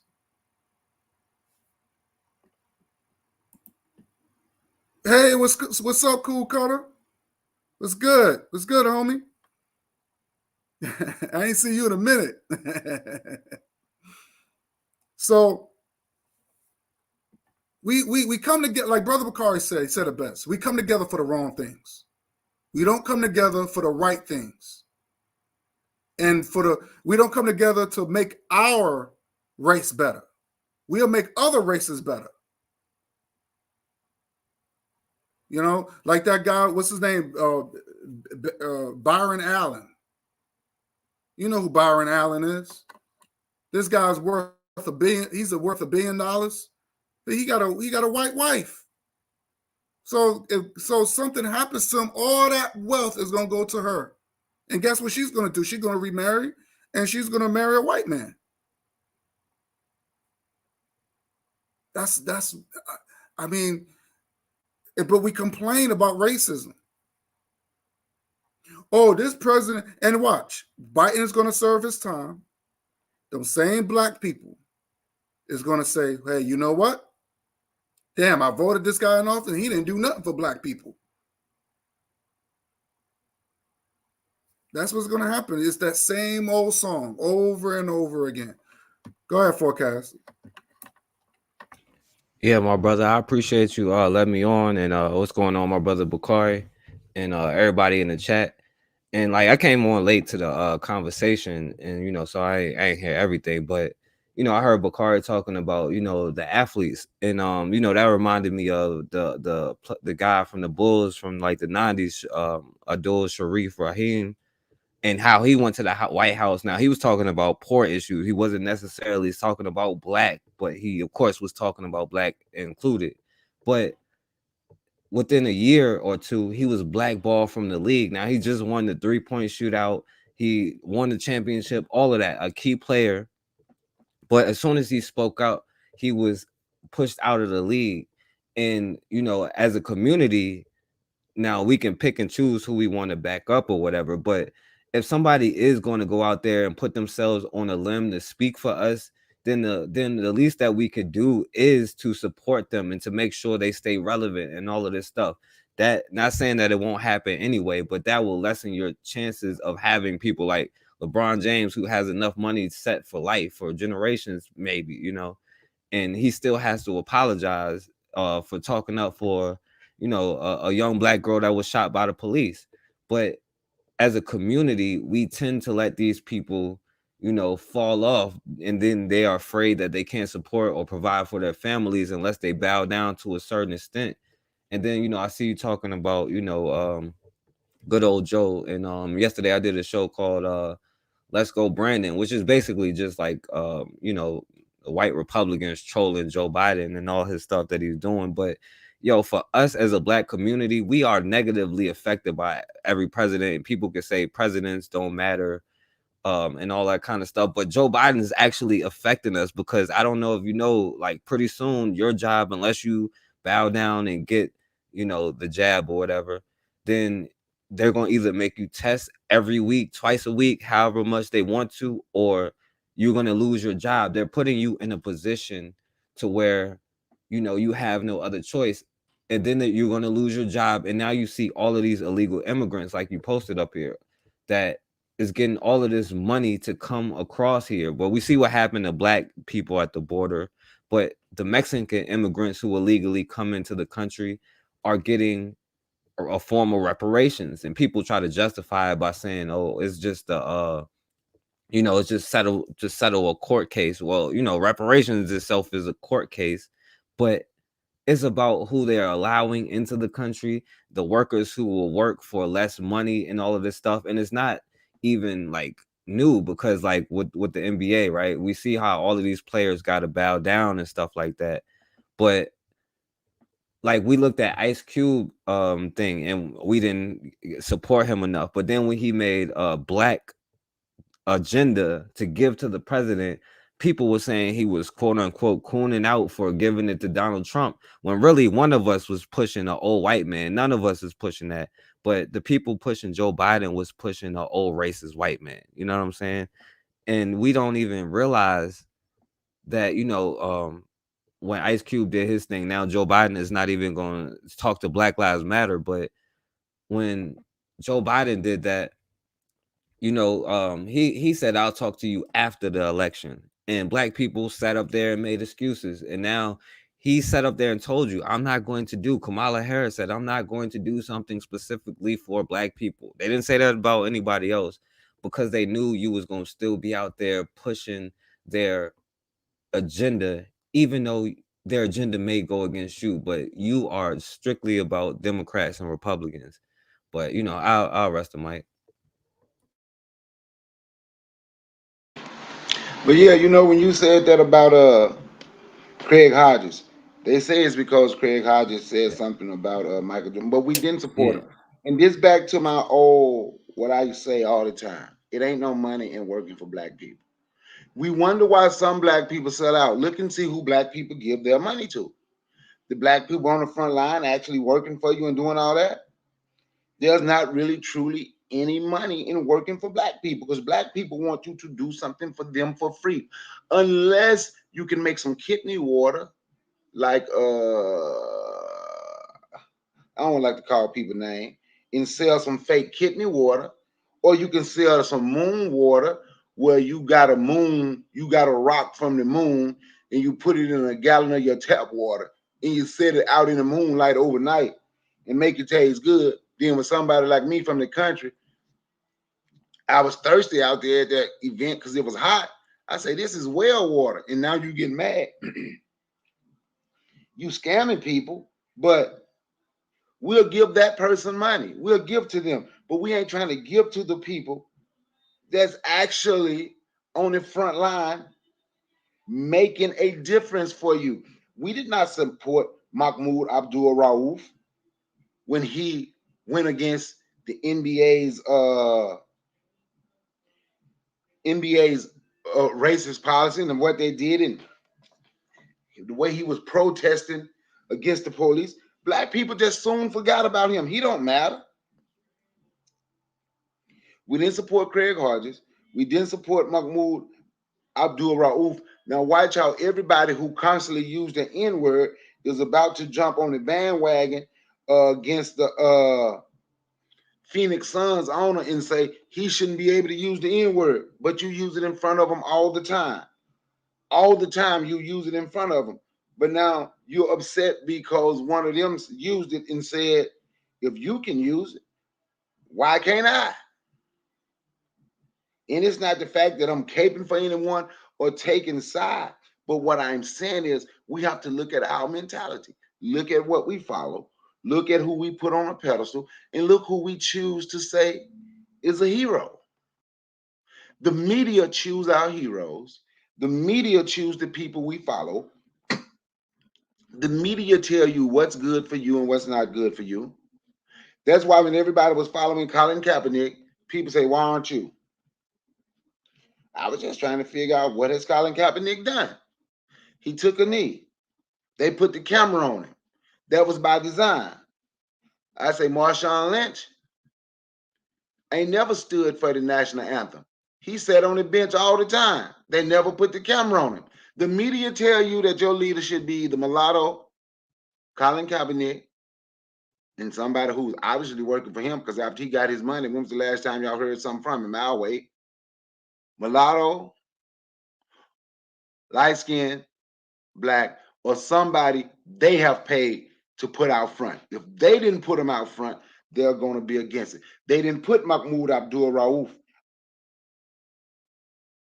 out front, so therefore they were against him. They didn't put Craig Hodges out front, so therefore they were against him.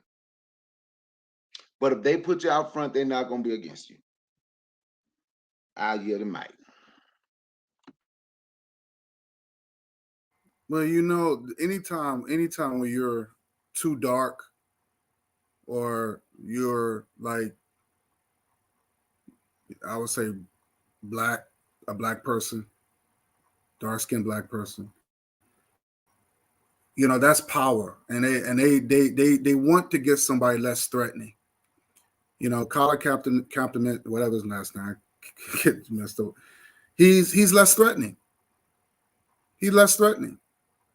So they want to get somebody. They want to dictate to you what is black. They want to take your identity and sell it back to you. Well, no, that's not black. No, this is black. This is the reason why you have shows where that, you know, you're always going to have that dark-skinned guy, and he got the light and bright mixed girl, or if she's not mixed, she's damn near white. You know, they you know, to me, it's still interracial relationships. They don't want to see a powerful. They want us to destroy our dignity and our pride. You know, and they don't want us they don't want us to have, like Marcus Garvey said, have a pure race. They don't want that. They don't want that. But see, the thing is, Brother Bakar, we do it to ourselves. We do it to ourselves. You know? And it's like I thought most of our people were free thinkers. I thought we was, you know, we were free thinkers. But I see right now most of our people been brainwashed. And like you said, it's the media, whether it's social media, you know, like, see, you know, it doesn't matter what type of media it is. I mean, you know, it could be music. Even the music is dictating to our children how to dress and how to act. You see what I'm saying? So we got to clean our. I would say this: we have to clean our house. We got to clean our house. Our house is dirty. Our house, and when I mean our house, I'm just talking about us as a collective. I'm not just saying me, because I know my house is pretty clean. Brother Bakar, I know your house is pretty clean. Forecast, I know your house, but I'm just talking about us as a collective. And we got to clean our house. And like I said, we got to bring self-pride. We have an identity that we like you said, Brother Carr, like we have this. We want to be everybody else except African. You know, we like you said, I've heard that we the Hebrew Israelites. I don't know what I never seen a Hebrew Israelite before. I don't know what that is. Or we the Moors. You know, or we're what they say that we add mixture. We're not really black people. We add mixture. I've heard all types of nonsense. We're herbal Indians. I don't know what that is. And we'll make up these names as we go, thinking that we're going to be, because as long as we become less threatening, we'll be safe. Maybe the white man will give us something. Maybe they give us something if we become less threatening. And we don't want to unite with our people in Africa who's sitting on resources. We so busy banging on our brothers and sisters over there. And I'm not saying all of them are perfect. You got some coons over there in Africa too. You got, you know what I'm saying? But you got some good people over there. Just like you got some good people over here. You got some good people in the Caribbeans. That's why I say we got to connect ourselves with alike minds. I see white people. It doesn't matter where they come from, but I see them working together. They put their differences to the side, like Forecast said. They'll sit down and put their differences to the side. They'll put their ideology aside, and they work together as a race. I've seen that. I've seen that. I've seen the European American. I've seen the sitting down with the Europeans, whether they from Germany, France, and they all sitting at the round table, doing business, doing deals. They running corporations. But we can't do that. We can't do that.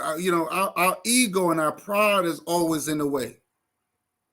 And I've seen the grownest people act like children. After a certain age, you got to put all that childish ways in a box somewhere.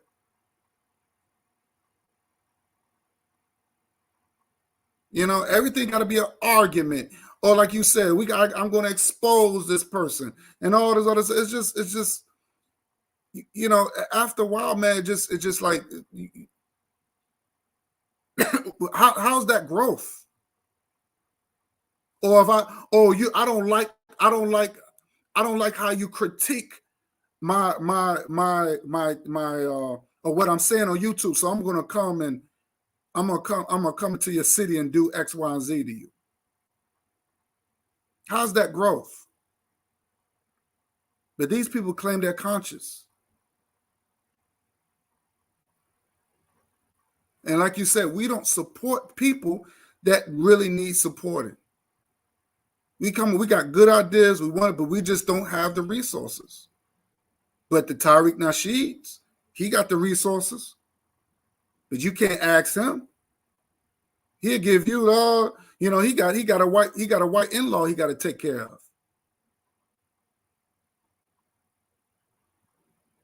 You know, you can't ask the Polites. He trying to live white in Beverly Hills. He trying to keep up with the Joneses. But they made money off of black people, but they took the money and they live in mansions and they have a yacht. And all of a sudden white people is cool, but they come to us selling that white supremacy garbage. So we can pay up more money. We can buy their DVDs and keep them in their yachts and their mansions. Young Pharaoh got a big house. These people supposed to become. They never came back. And these people from the hood, mind you. They came from the hood. And you mean to tell me? So instead of opening up a corporation to hire black people, no, I'm gonna open up a hidden museum.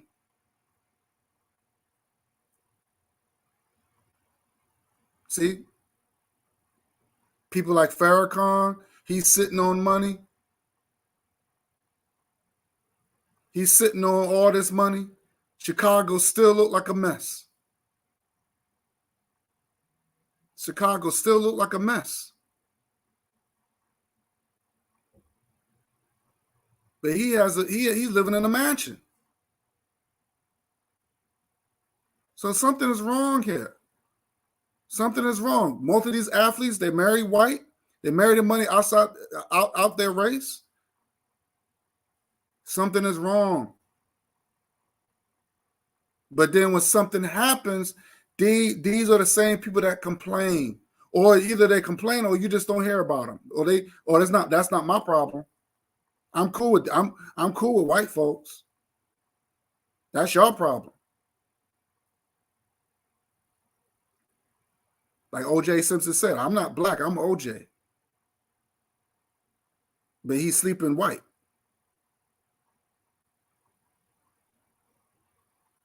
So that's what I'm saying, man. We gotta. It's very tough because it's like no matter what we tried to do, even when you do something good, there's always this criticism. And I noticed that. Even when I talk to our sisters, I said, look, you got to pick and choose. You got to really, really choose your men wisely. You want to have a baby, you get in this relationship, you have a baby by this man. That relationship don't work. You're not married to him.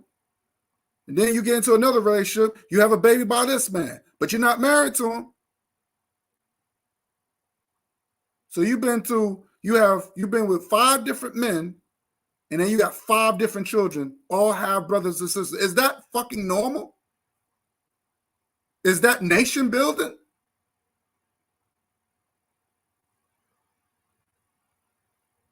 And it doesn't matter how smart the woman is. It doesn't matter how smart she is. Same thing with these dudes. You just getting with this woman just because she look good. Don't even know if she's smart or if she could cook, she could know how to raise a child. You don't know. You're just gonna get with her and have a baby by her. Now you got to pay child support. Then you get with another woman. Now you got to pay child support on that. It's this cycle of degeneracy that's going on. And it is sickening. And we have to address it. We got to address it. And we have the solutions, but the question is, are they going to go with the solutions? Are they going to go with the solutions? That's the question. And I yield the mic. Go ahead, Forecast.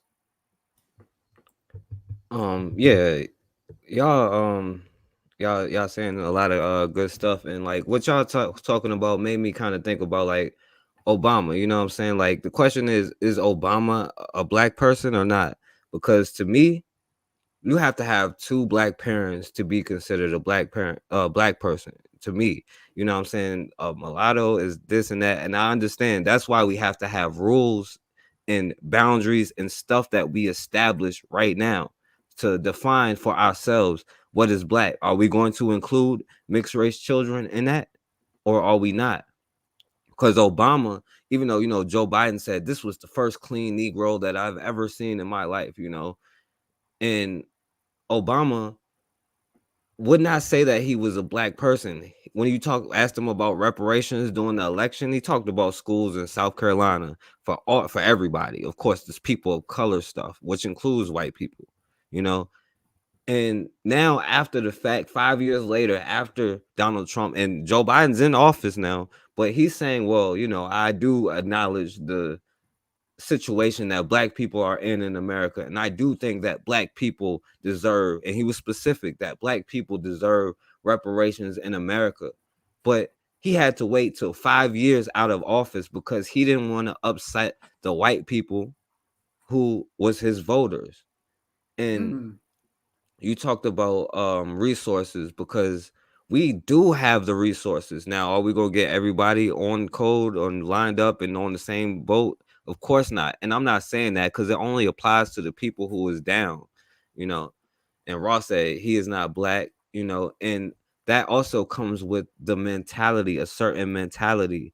Because I always say I'm not as hard on the coons as other people because I see it as a sickness. And if you build something, then you will put your people in a better position not to be this thing. And even if they are, then it comes with consequences. But until we can issue out those consequences, then we have a problem. But it's going to be hard to issue out the consequences if we can't concentrate our resources in specific areas. Because the people in this chat, we could actually probably fund something, an institution that we agree on and that we all contribute to on a regular basis. And I don't think the problem is necessarily the resources. I think the problem is more so the trust, because we having the same conversations right after slavery, right? I'm not sure if y'all heard about all white redeemer governments. When the original KKK was born, their goal was to stop put black people economically into, more importantly, not just because people say people died for your right to vote, but they didn't want them to have representation. They feared black people being in office or black people being able to make decisions for themselves, but nobody else can dictate that, and we have always had the mentality to placate a abuser, a psychopath, and that only makes you a a sociopath. And then we see all these issues in our community, and then we wonder why we have so much drama, so much problems, how we can't get together as black men and women, as brothers, as sisters. And we see so much destruction and all of this stuff in our communities. Now, it's not most of the people in those communities, and I know that most of those people are regular people trying to survive, trying to live, what I'm saying? But that's the problem. Too many of us are trying to survive. This mentality of keep your head to the ground and don't cause no trouble and you will be all right, when in reality you're not going to be all right by doing that. First of all, that's a sign of defeat, and then when you argue about, you know tribal things, when we're all in under the same kind of system where we're trying to catch up to the old world order, and the new world order is upon us already. What I'm saying? Where they're issuing mandates going against their own law, and what they do is put you in a position to where either you bow down or you're going to starve and die, not knowing that you actually have the power. Nobody can control the land for real, for real. Nobody can control you in reality. They may control the society which you want to be a part of to base your reality, but they can't control you in reality. Because in reality, if you are able to feed and clothe and do all of this stuff to yourself, you're going to eliminate a lot of the problems that we have. Most of the problem is we are content with being the Negro, having somebody else in charge of our own systems, having somebody else dictate. And I don't understand how so many people aren't mad, because they even do their own people wrong, let alone us. But the society that we're fighting to be a part of is one that's based off of, they can judge their standard about where we are in society. That's why they're going to bring other groups and label them Caucasians into this country, give them money, so that they can quote unquote settle down, so that they can, have restoration for their children. But they're not going to talk about events like the Devil's Punch Bowl. They're not going to talk about all of these massacres where you still have an old woman over 100 years old going to Congress talking about the anniversary of the race riot in Tulsa and how they need reparations. So I mean, all of that stuff is nothing but excuses. And until we are angry enough to put aside our differences and realize the situation that we're in, because like I mean, is this the kind of society that you want to have children in? Because you mentioned, you know, the baby mother, the baby daddy issue. Why is that a normal thing in our vocabulary? You know what I'm saying? It wasn't before. It was about family, it was about community. Until we start rebuilding our families, then you can't rebuild your neighborhood, you can't rebuild your community, and you can't have a nation. And you will never have a protection if you don't have a nation or army to protect you. But as long as you saying blindly, let's go support, you know, I know these guys are racist, but he may be less racist than the other person. Like, not, he may not be racist at all. He just may be less racist person. You know, and Donald Trump said, I'm the least racist person out of all of them. And that implies that he's racist. You know what I'm saying? So, like, what are we really talking about? But, you know, I'll rest the mic. That's facts. That's facts. Brother Bakari. You know, when we talk about the coon, right? And you said you don't talk about the coon, you see it as a sickness. So, you know, I look at things different ways because I want us to start to think about things differently, right?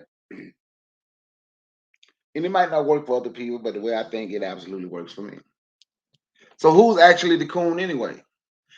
The people that we call coon, they normally go to the other side because the other side give them money. I just explained, ain't no money in working for black folks. Black folks don't pay black people to work for them. Why you think Malcolm X died broke? Martin Luther King ain't have no real money. Khalid Muhammad, Kwame Ture, Fred Hampton. Can I continue? But then when you go work for the other side to do their work, they pay you. But then we always say we don't have no money. That's a lie.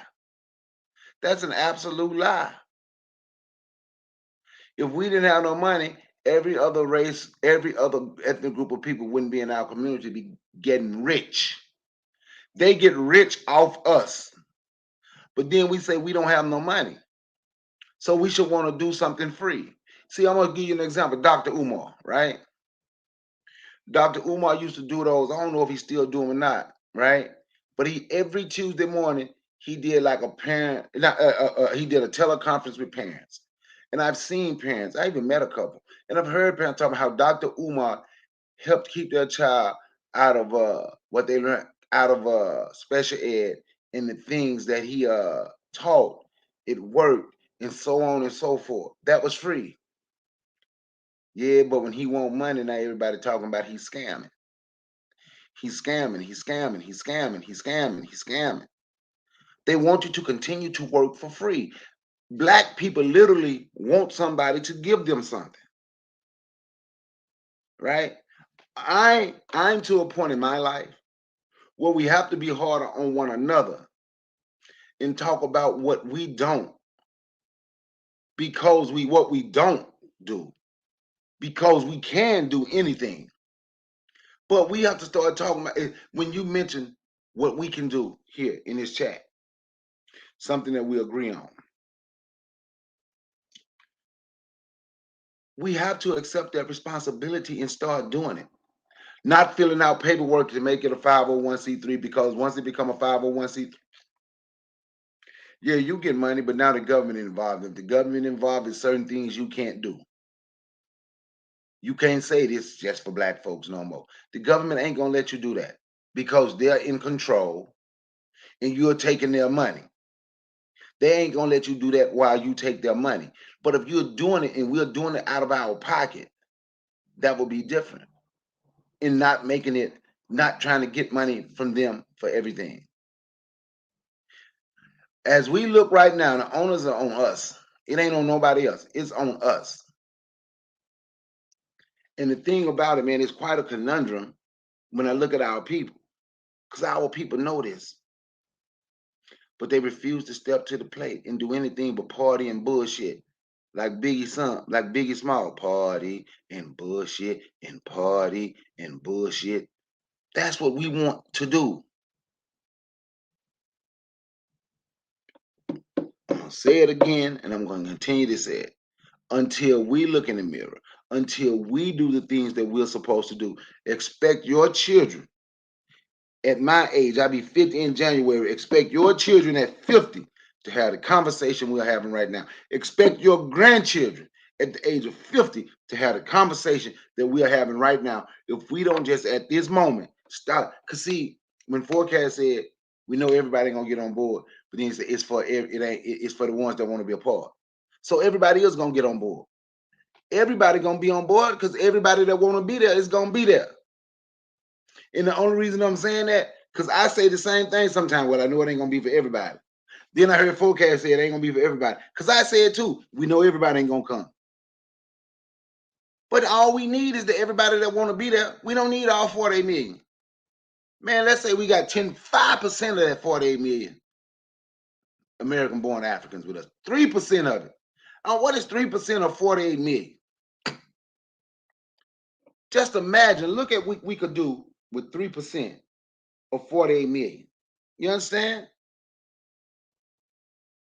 And that's what we have to start.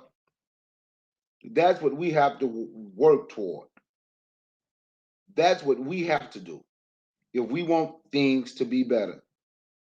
I'm going to get that answer right now. We got to do it. Stop looking what that thing is, 144,000. I guess that's what they had. 1.4 million. I'm sorry, I think that's. But we gonna have to. Nobody else. It's time up just sitting around waiting on reparations. That dream, that's a pipe dream. It's done. It's done. That's just my opinion. We say we strong. We say we this. We say we that. Why we still let these people? Can't afford to say this and that go, and I got to say it. My homeboy, not my homeboy, I used to listen, but what he said was a fact in his rap song. We can't afford to go to school even though we got the knowledge. Spend our money with the Japs and they send their kids to college. Now here we are, hoes, dope dealers, and bum at the white man table still begging for crumbs. It's because it's the blind leading the blind. And that's what we doing. Still sitting. If I get we waiting on reparations, we might well. Everybody who waiting on reparations, do like me. Go buy a lottery ticket every now and then. Shit, you got just as good a chance of hitting that damn $100 million lottery as you have getting reparations. And if you want us to have reparations so bad, once you get your 100 and some million or your 300 and some $1 million, they look and see what organization you create to help black folk. You feel me? I yield the mic, man. I yield the mic. I mean, both of y'all said some heavy stuff, man, and I agree with both of y'all. I mean, I just think that I do believe that this reparation thing is just it's becoming a lost cause. I mean, I think we just need to stop because number one, you made a good point before, Brother Bakar. You said they didn't enslave Americans. And, you know, you got a lot of people who say, I'm a black American.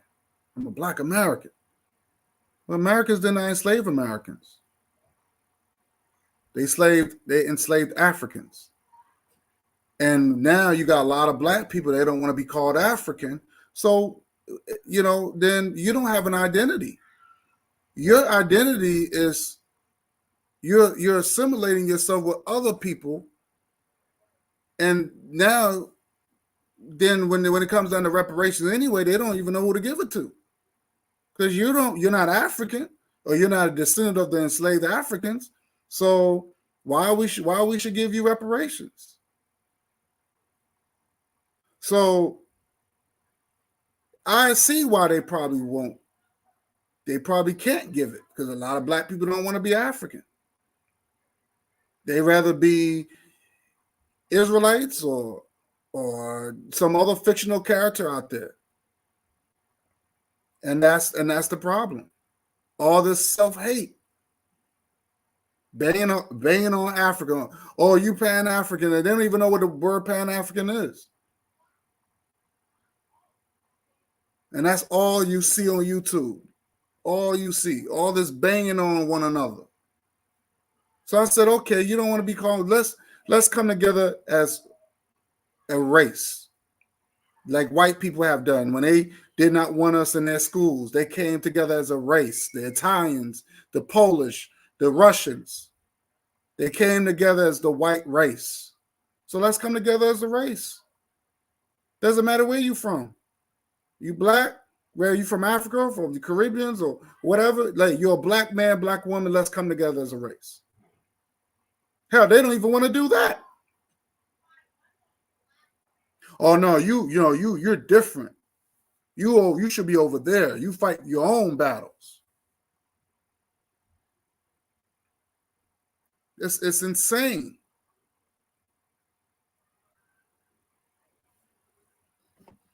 Let me see what.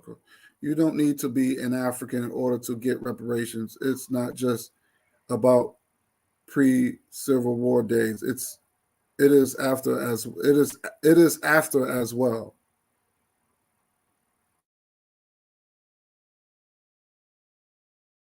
The Holocaust. Let me say this right quick, guy. I hate to cut you off. Being an American is their damn reparations.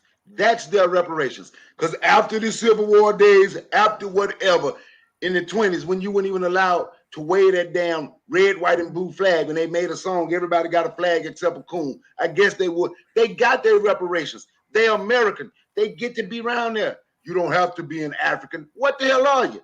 So then here come all this fake imaginary stuff. So now we finna go out into the clouds. We can go out into the clouds now. We gonna think of some imaginary stuff.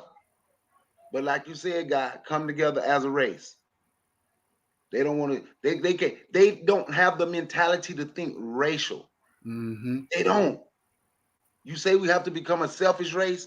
We have become a selfish race, and we selfish. I'm gonna keep mine. I don't give a damn what you get in word. We have become just that. That's the selfish we became. Mm-hmm. I'm sorry, I ain't mean to cut y'all, but I had no, to no, you good. But we always talk about these Holocausts, right? We always talk about the Jewish Holocaust, the Native Indian Holocaust. We always talk about these Holocausts, but what about the African Holocaust? What about the African Holocaust? No one talks about that. So, like you said, that's your reparations. You became an American. You fought to stay. You fought and died to be an American. Now, according to my ancestors, they fought and died to be free, to be independent. Most of our people did not want to stay in this fucking country. And there's always that dumb shit. They always say, well, if you don't like it, why don't you just take a plane ticket and get out of here? Well, it costs money to move. It costs money to move. I'm not going to show up. Look, I can't even show up to another state without no money. Where am I going to live at? I gotta find a job over another state. I gotta start my whole life over there. It's a whole nother adjustment. And that's just another state among Black Americans.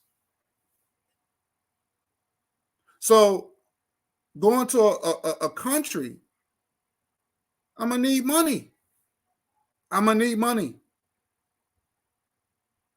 So just taking a plane ticket and just going over there, it's not enough for me. It's not enough. In order to be American, you gotta have then my thing is, then you can't complain about racism. Why are you complaining about racism? That's the question. You're an American. Americans don't complain about racism. Americans don't complain about redlining. They don't complain. And see, what I'm afraid of, Brother Bakari and Forecast, when these Mexicans, they're getting this money, they're going to own businesses and stuff like that. And you know what they're going to tell Black people? Well, you've been in this country all this time, and y'all still didn't pull yourself from your bootstraps yet?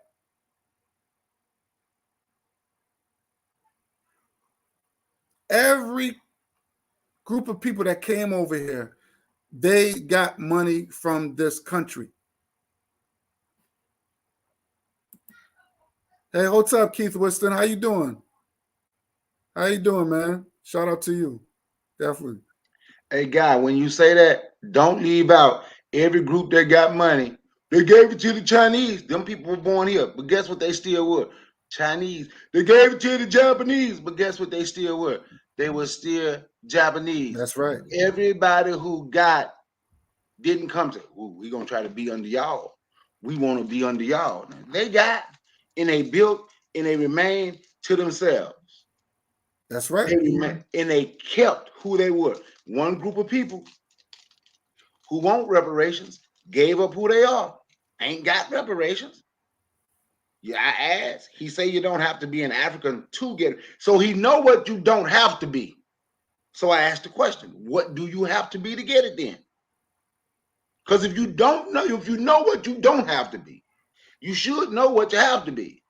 We know being a Hebrew ain't got it, being a Moor ain't got it, being Aboriginal Indigenous ain't got it, being a Choctaw, Chickasaw, Cherokee, all that ain't got it for the slaves of those people, the black people that's claiming that, but it got it for them. So what do black people have to be in order to get it? I agree. Now I'm gonna say this to Sister Raw. Sister Raw, I think the Caribbean should get reparations too. Haitians, Jamaicans, all the Africans in the Caribbeans.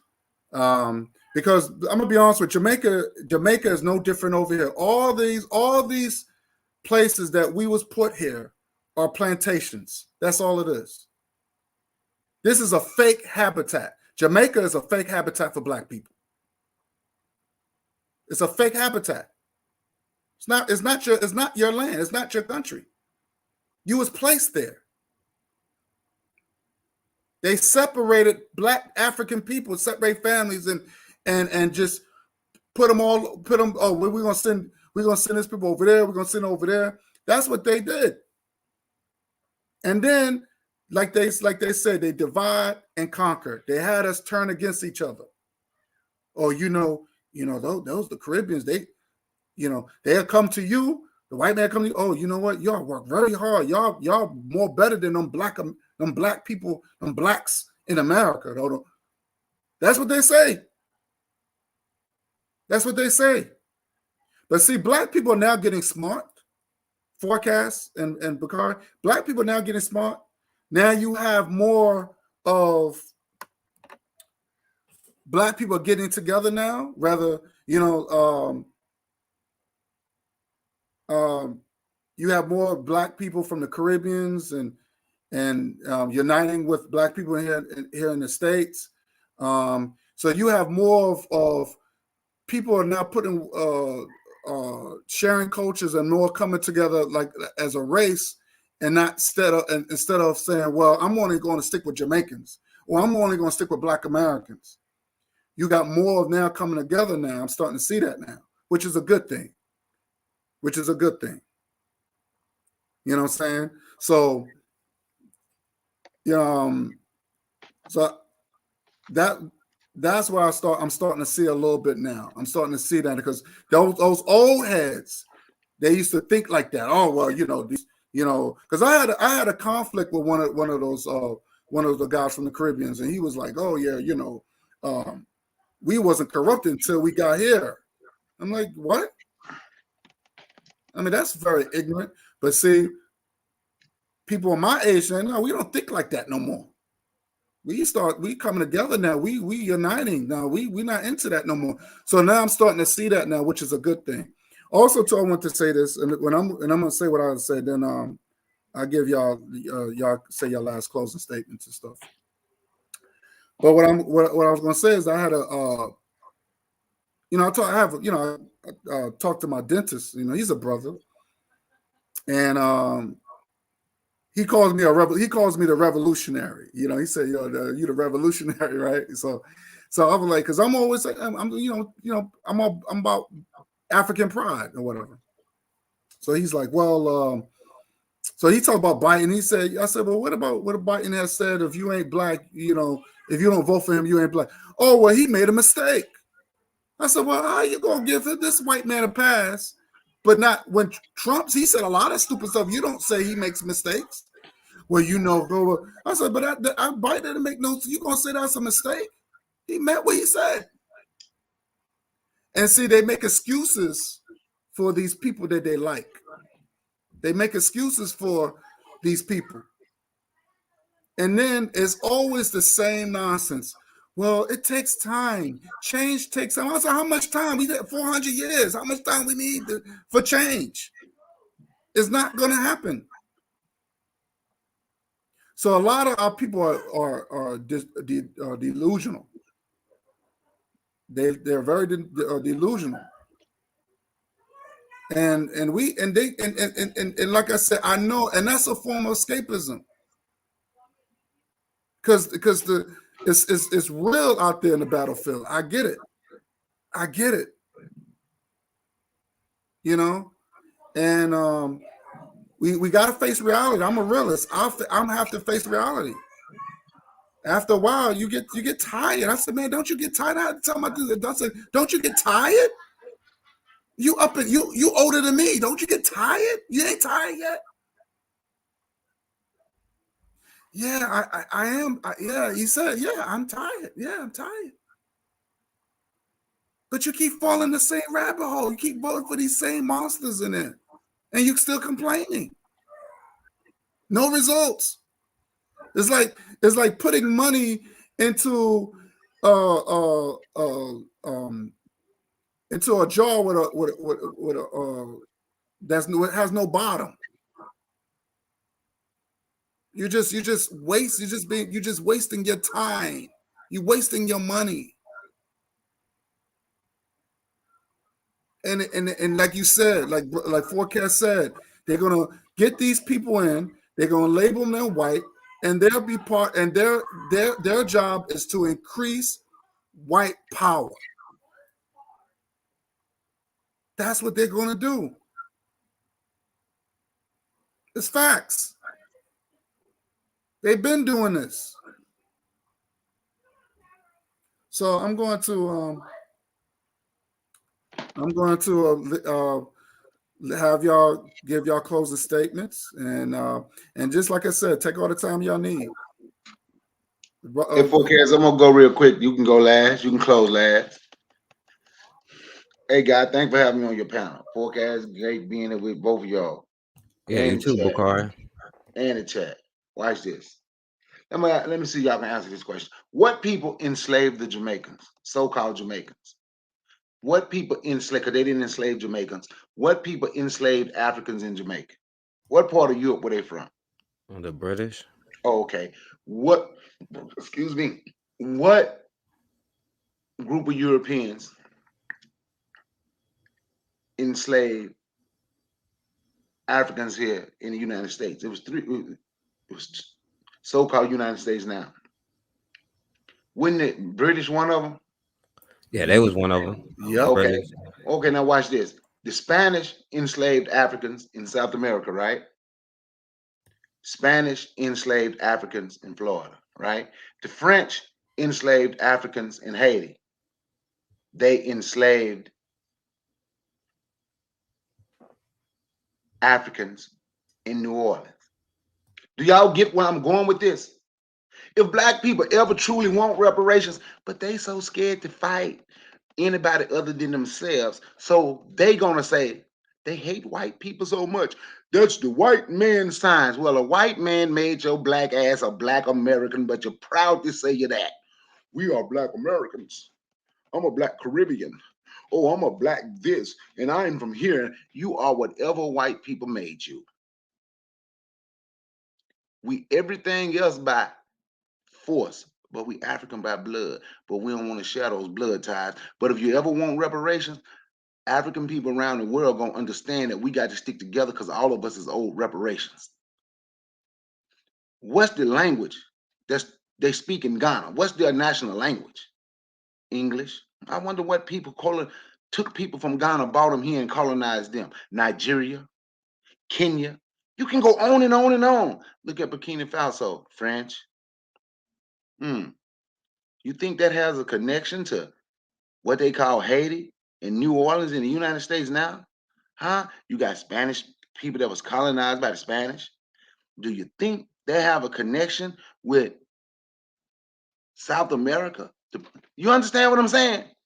But we don't see a need to stick together. We see a need to fight one another. You understand?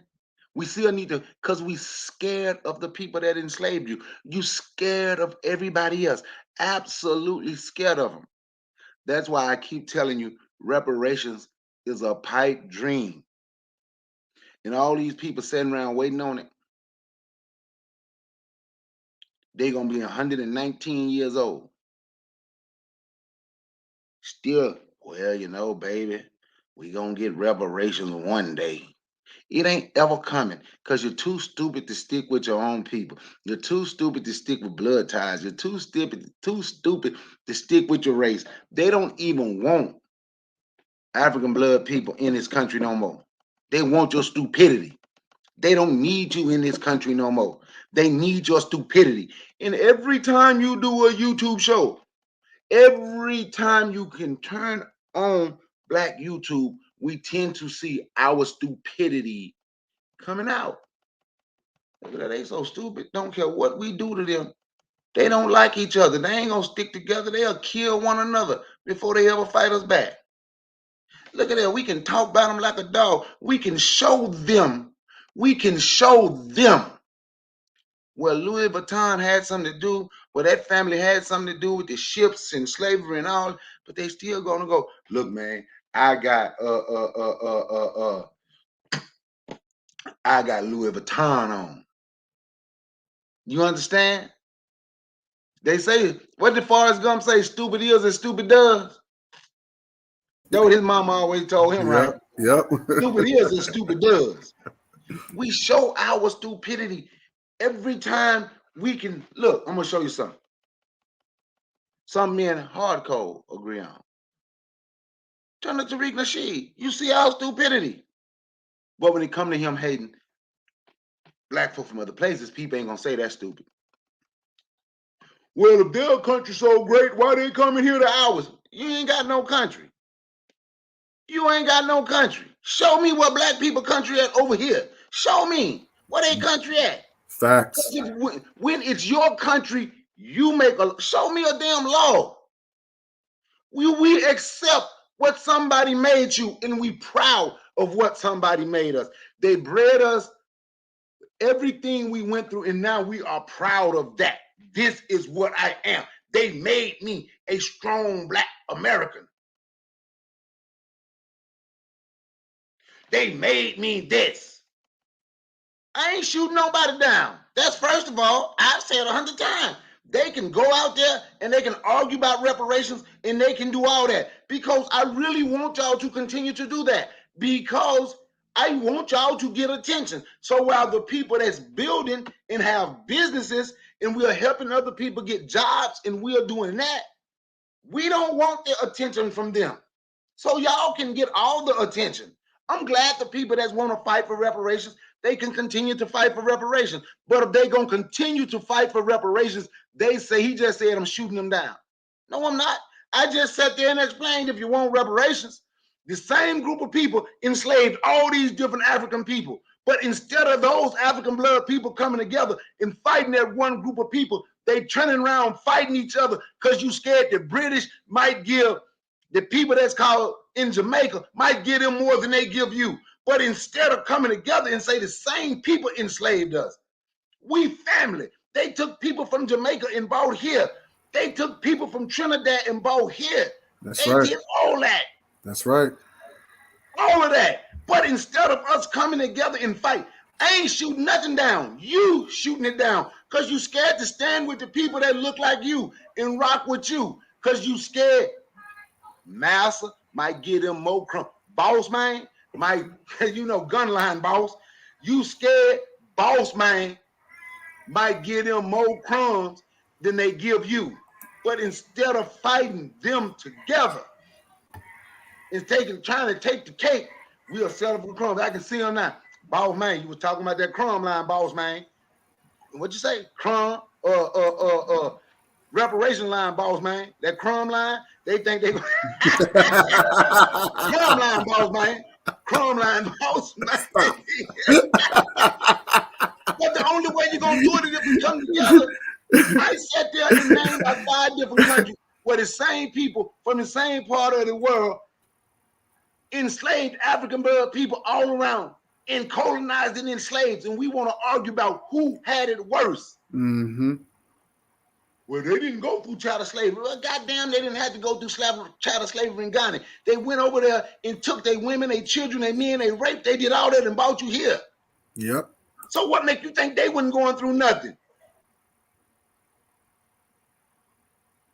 It's just crazy.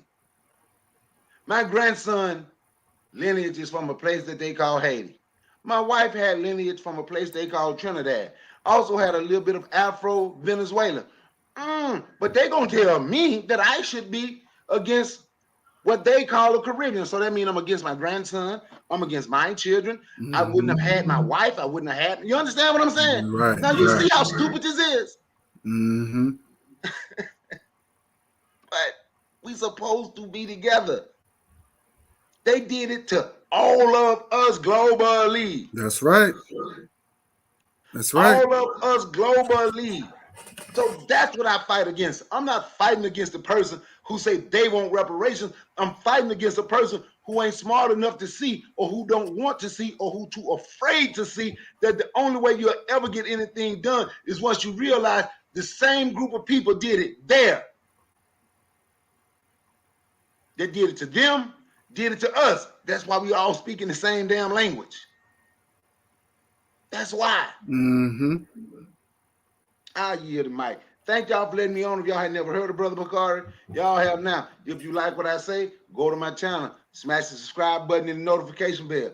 If not, I'm still cool, and y'all still cool, and you can still come through and listen sometime. I'm all right with that. Peace, one love. Thanks for coming through, my brother. Your forecast is on you. Yeah, man, I appreciate it. And shout out to Brother Bakari. Make sure y'all subscribe to his channel. And shout out to my brother Guy for letting me on. And I agree with you. You know, Harco said Spain, UK, Portugal, France, they were not acting as a group. And that's kind of true. You know what I'm saying? They were all different groups of Europeans who fought each other for control. But then they had this thing called the Berlin Conference, where they said, you know what? Instead of attacking each other, slaughtering each other, having the most violent wars against each other, let's just work together to conquer this land where they can easily take the people, because people don't even realize most of Africa was not colonized until after the Berlin Conference in the 1880s. So people don't even, realize that, as far as reparations, and I say that reparations will happen, but it's not going to happen through like no legislation. At the end of the day, we all know the real truth about how you get reparations. If a bully punches you every day and tell you, give me your lunch money, right? If you let him do it every day, he's going to continue to do it. But if you start punching that bully back in the face, and even if you got to fight him every day for a year, right, it's going to come to a point where he's going to stop doing that. And it doesn't matter what we call ourselves, what we say or do, or with words. They're only going to gaslight you, lie to you, and tell you a bunch of BS why they can't do something, and then turn around and do something for somebody else just to throw it in your face, to try to be funny. You know what I'm saying? And of course it comes with they have a whole plan. None of they do is just by accident. It's just that, Bakari, you said that we are stupid, and like I said, I try to be nice about it. So I'll be like, we are emotional. We act from our emotions without using our logic. And your emotions is a powerful thing. I'm not saying you shouldn't use your emotion. That's what helps you. But you have to use your emotions logically. You know what I'm saying? And yes, they were sent by the Pope to enslave people. The Pope said, if they don't bow down to our laws, our deities, and all of this stuff, they can be a slave. Because people don't even realize that slavery, like Muslims aren't allowed to slave other Muslims for life. Christians aren't allowed to slave other Christians for life.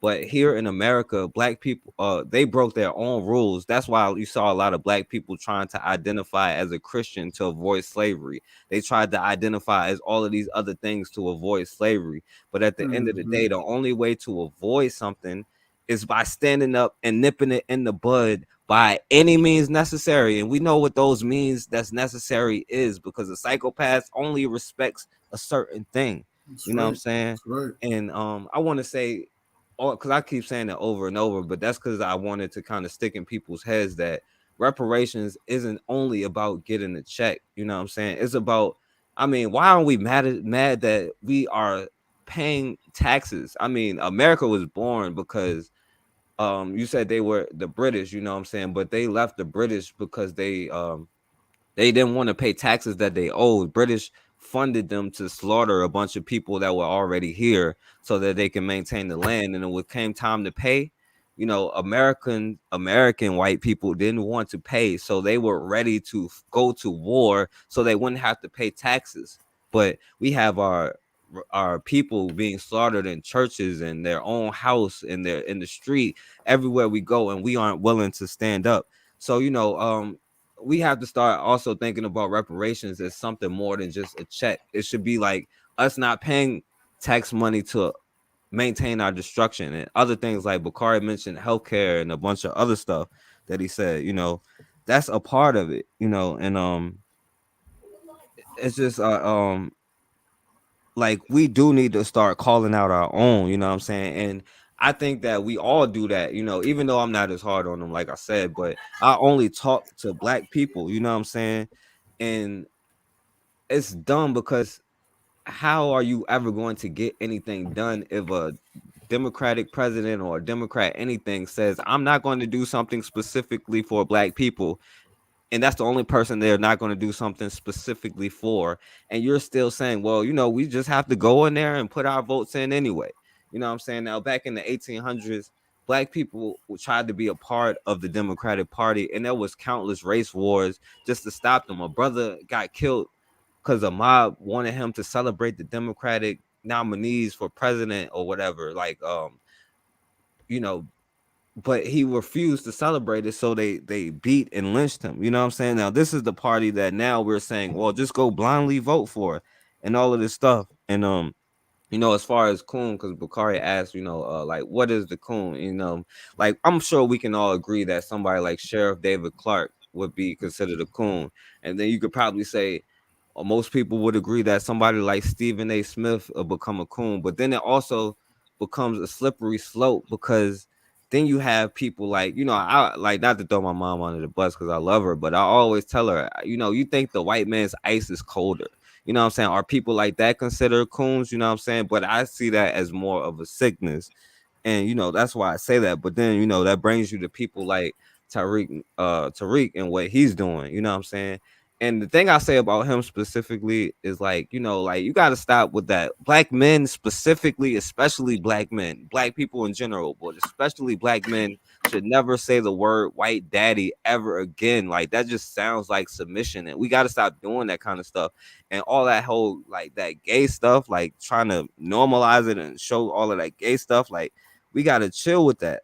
But as a people, as long as there's dysfunction and all of this kind of toxic or negative behavior in our homes and stuff like that, people sleep on the how energy really works, and how you are attracted. You're going to be attracted to what you know. You start to seek out that toxic stuff. So then you start looking up people who can scam you or use you easily because of the mindset that you have developed in an early childhood. And you know, we got to start like actually addressing that kind of stuff. So like, until you start learning how to take time to heal and listen to yourself and start to have faith and trust in yourself, then you'll start to follow leaders or people, or listen to people, because you don't need no leader. You have to follow your own lane, and anybody leading you outside of yourself is already a red flag in that. You know what I'm saying? So you got to pay attention to all of that kind of stuff. And the minute that you start loving and valuing yourself and your children, you're going to value the people that look like you and the situations that we are all in. And I have to do that to myself. But as long as you keep following somebody else who can easily scam you and just tell you what you want to hear, that's something that we have to start addressing. But that comes from each individual in our own home. But at the end of the day, you know, we are all we got. And until we realize that, then we're going to continue to experience the same situation over and over. It's not just the police killing us and the obvious stuff. It's the fact that our parents get diabetes and die at such a young age. It's that we aren't in control on a global scale because, like y'all said, white supremacy, this whole system that they're setting up is a global thing to be in charge globally. And we come from the lands with the most resources, but we have the lacking mindset. We come from abundance, but the scarcity poverty mindset is been beaten into us, and we gotta start healing from ourselves. And we all suffer from like some kind of black syndrome. I call it African syndrome, black syndrome, whatever you want to call it. But till we start addressing those issues and loving ourselves and then loving our communities and then building, then again the same thing is going to keep happening. But I appreciate brother God for letting me on. Much respect to my brother Bakari, and my channel is the Forecast Radio. So I appreciate you letting me on, bro. Oh, Hey, anytime, guy, my let me bro. say this right quick. Go ahead, go ahead. Forecast, Go I ahead. want you to watch this forecast. You forgot something. When I asked who is the coon, I said, who is the coon? We know who people consider coon. Stephen A. Smith, Jesse Lee Peterson. Are they considered a coon? We consider them coons because they do what they do and they get paid to work for white people, right? So, and I also asked, when I say who are the coons, the people, the black people that won't pay black people that working for them. Would they be? That's what I was asking. Those people who would set and white black people work because we want them to do it for free. I was asking, would those people be considered a coon as well? Oh yeah. And that's the thing. That's what I'm saying. I do think that those people are like that. You know what I'm saying? That have adopted and accepted something that's outside of themselves. I do call that people that's not willing to work with each other. You know what I'm saying? People that's not willing to put aside their differences. Like I said, that could start leading to a slippery slope. Cause yeah, they could be considered coons, but then you start getting into ideology. If this person believes this, could they be considered a coon? But like, yeah, I mean, us not giving the opportunity, and like, let's be real, that makes a lot of black people fitting into that category. So, I mean, yeah, I agree with you on that. So definitely, so I just wanted to just say that I appreciate y'all brothers for coming on here. Let me just give a couple of shout outs here real quick. I want to give a shout out to Sister Noble, Kermit the Frog. I want to give a shout out to Hard Cold. Thanks for coming through, brother. Person Kid 21. Thanks for coming through. That's MG2. Thanks for coming through. Appreciate you. Who else? Who else? Oh, Cool Cutter. You know what I'm saying? And I'll definitely also check out Person Kid 21's channel, Sister Noble's channel. She always got some good content. Sorry. Cool Cutter's channel. He got some good content. Hardcore, Sister Raw. Shout out to you. Thanks for coming through. Keith Whiston, thanks for coming through, brother. Appreciate you. You know what I'm saying? Hopefully one day you could come through come on the panel and say your piece. Because you write you put in some good stuff here. Let me see what he says here. He says oh,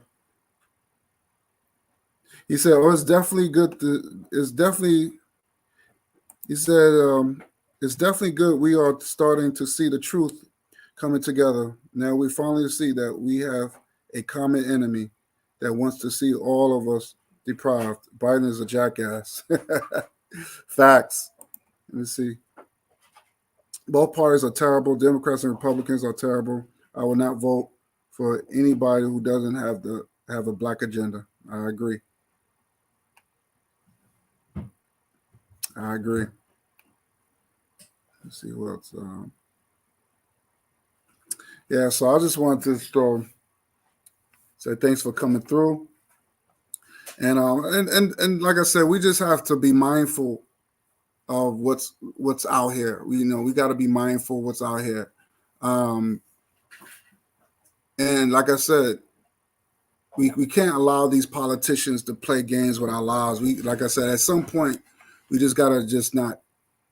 We just gotta we just gotta do our own thing. We just gotta be strictly independent and say, look, we're not trying. It's gonna have to come to that point where we're just gonna be like, we're not following your laws. We don't care about your laws. We want to do our thing. We want to create our own laws for the best interest of our people. At some point, we're going to have to start making bridges of the people that of other African people, rather than the Caribbeans and Africa. We're going to have to start building bridges. And we're definitely doing that. We're definitely doing that. But I'm talking about as far as really, really staying strong, really, really, because like I said, and I remember saying this before, this is not your country. You could be Black American, and I know hardcore can vouch for me on this. You might disagree with me on a lot of this hardcore, but America do not have your best interests. This country do not like you. So you could call yourself an American all you want, but America do not have your best interests. They don't. This is not your country. Because even when you look at if you look at the Constitution, when you look at what did they say? They said all men were created equal. They wasn't talking about all men. They was talking about only white men. In 1976. No, 1776. So they wasn't talking about Black people. You know what I'm saying? When they said all men were created equal. So, and like you said, Brother Bakari, if Black people claim this is their country, where's your laws? Where's your laws? You didn't write those laws in the when it was a Declaration of Independence. You didn't write those laws. You didn't write those laws. What was your people you was slave. You was a slave in this country. Your ancestors were slaves in this country. So why are you claiming this country? Why are you wanting to be an American so bad? Unless being American, unless you're saying that being American is your reparations, because America did not enslave Americans. They only enslaved African people. So, but just imagine if we all said that we're African people and we want reparations, they probably would have given to us. But because we don't want to be African, then they like, well, we don't know who's African or not. We don't know if they say all the Africans probably died out. Because you said that you're not African, you saying that you're Asian, you saying that you're a Hebrew Israelite. Yeah, we didn't enslave you. We didn't enslave no Hebrew Israelites. We didn't enslave no Black Americans. We enslaved African people. And this is what they're going to go by. So it's just going to be more harder. You can fight for reparations, but it's going to be more harder now than anything. But I think now we just got to face facts that, like Sister Noble said, that they ain't giving us reparations. They're not giving it to us. They're not giving it to us. We just got to face the facts. After Biden did that, that was to me, that was the sign right there. It's over. It's a done deal. And then if they do give it to us, they're going to dictate how much we should get and all that stuff. I don't want them dictating or having or if I give it to you, then I'm gonna have to give it to everybody else. I'm gonna have to share your reparation with everybody else who don't look like you. Now, fuck that. They can keep it. They can keep that. Because I don't like to share. I don't like to share unless it's within my. Only time I share is within my people. So, with that said, I want to thank you, Brother Bakari, Forecast, for coming through. Thanks to the chat.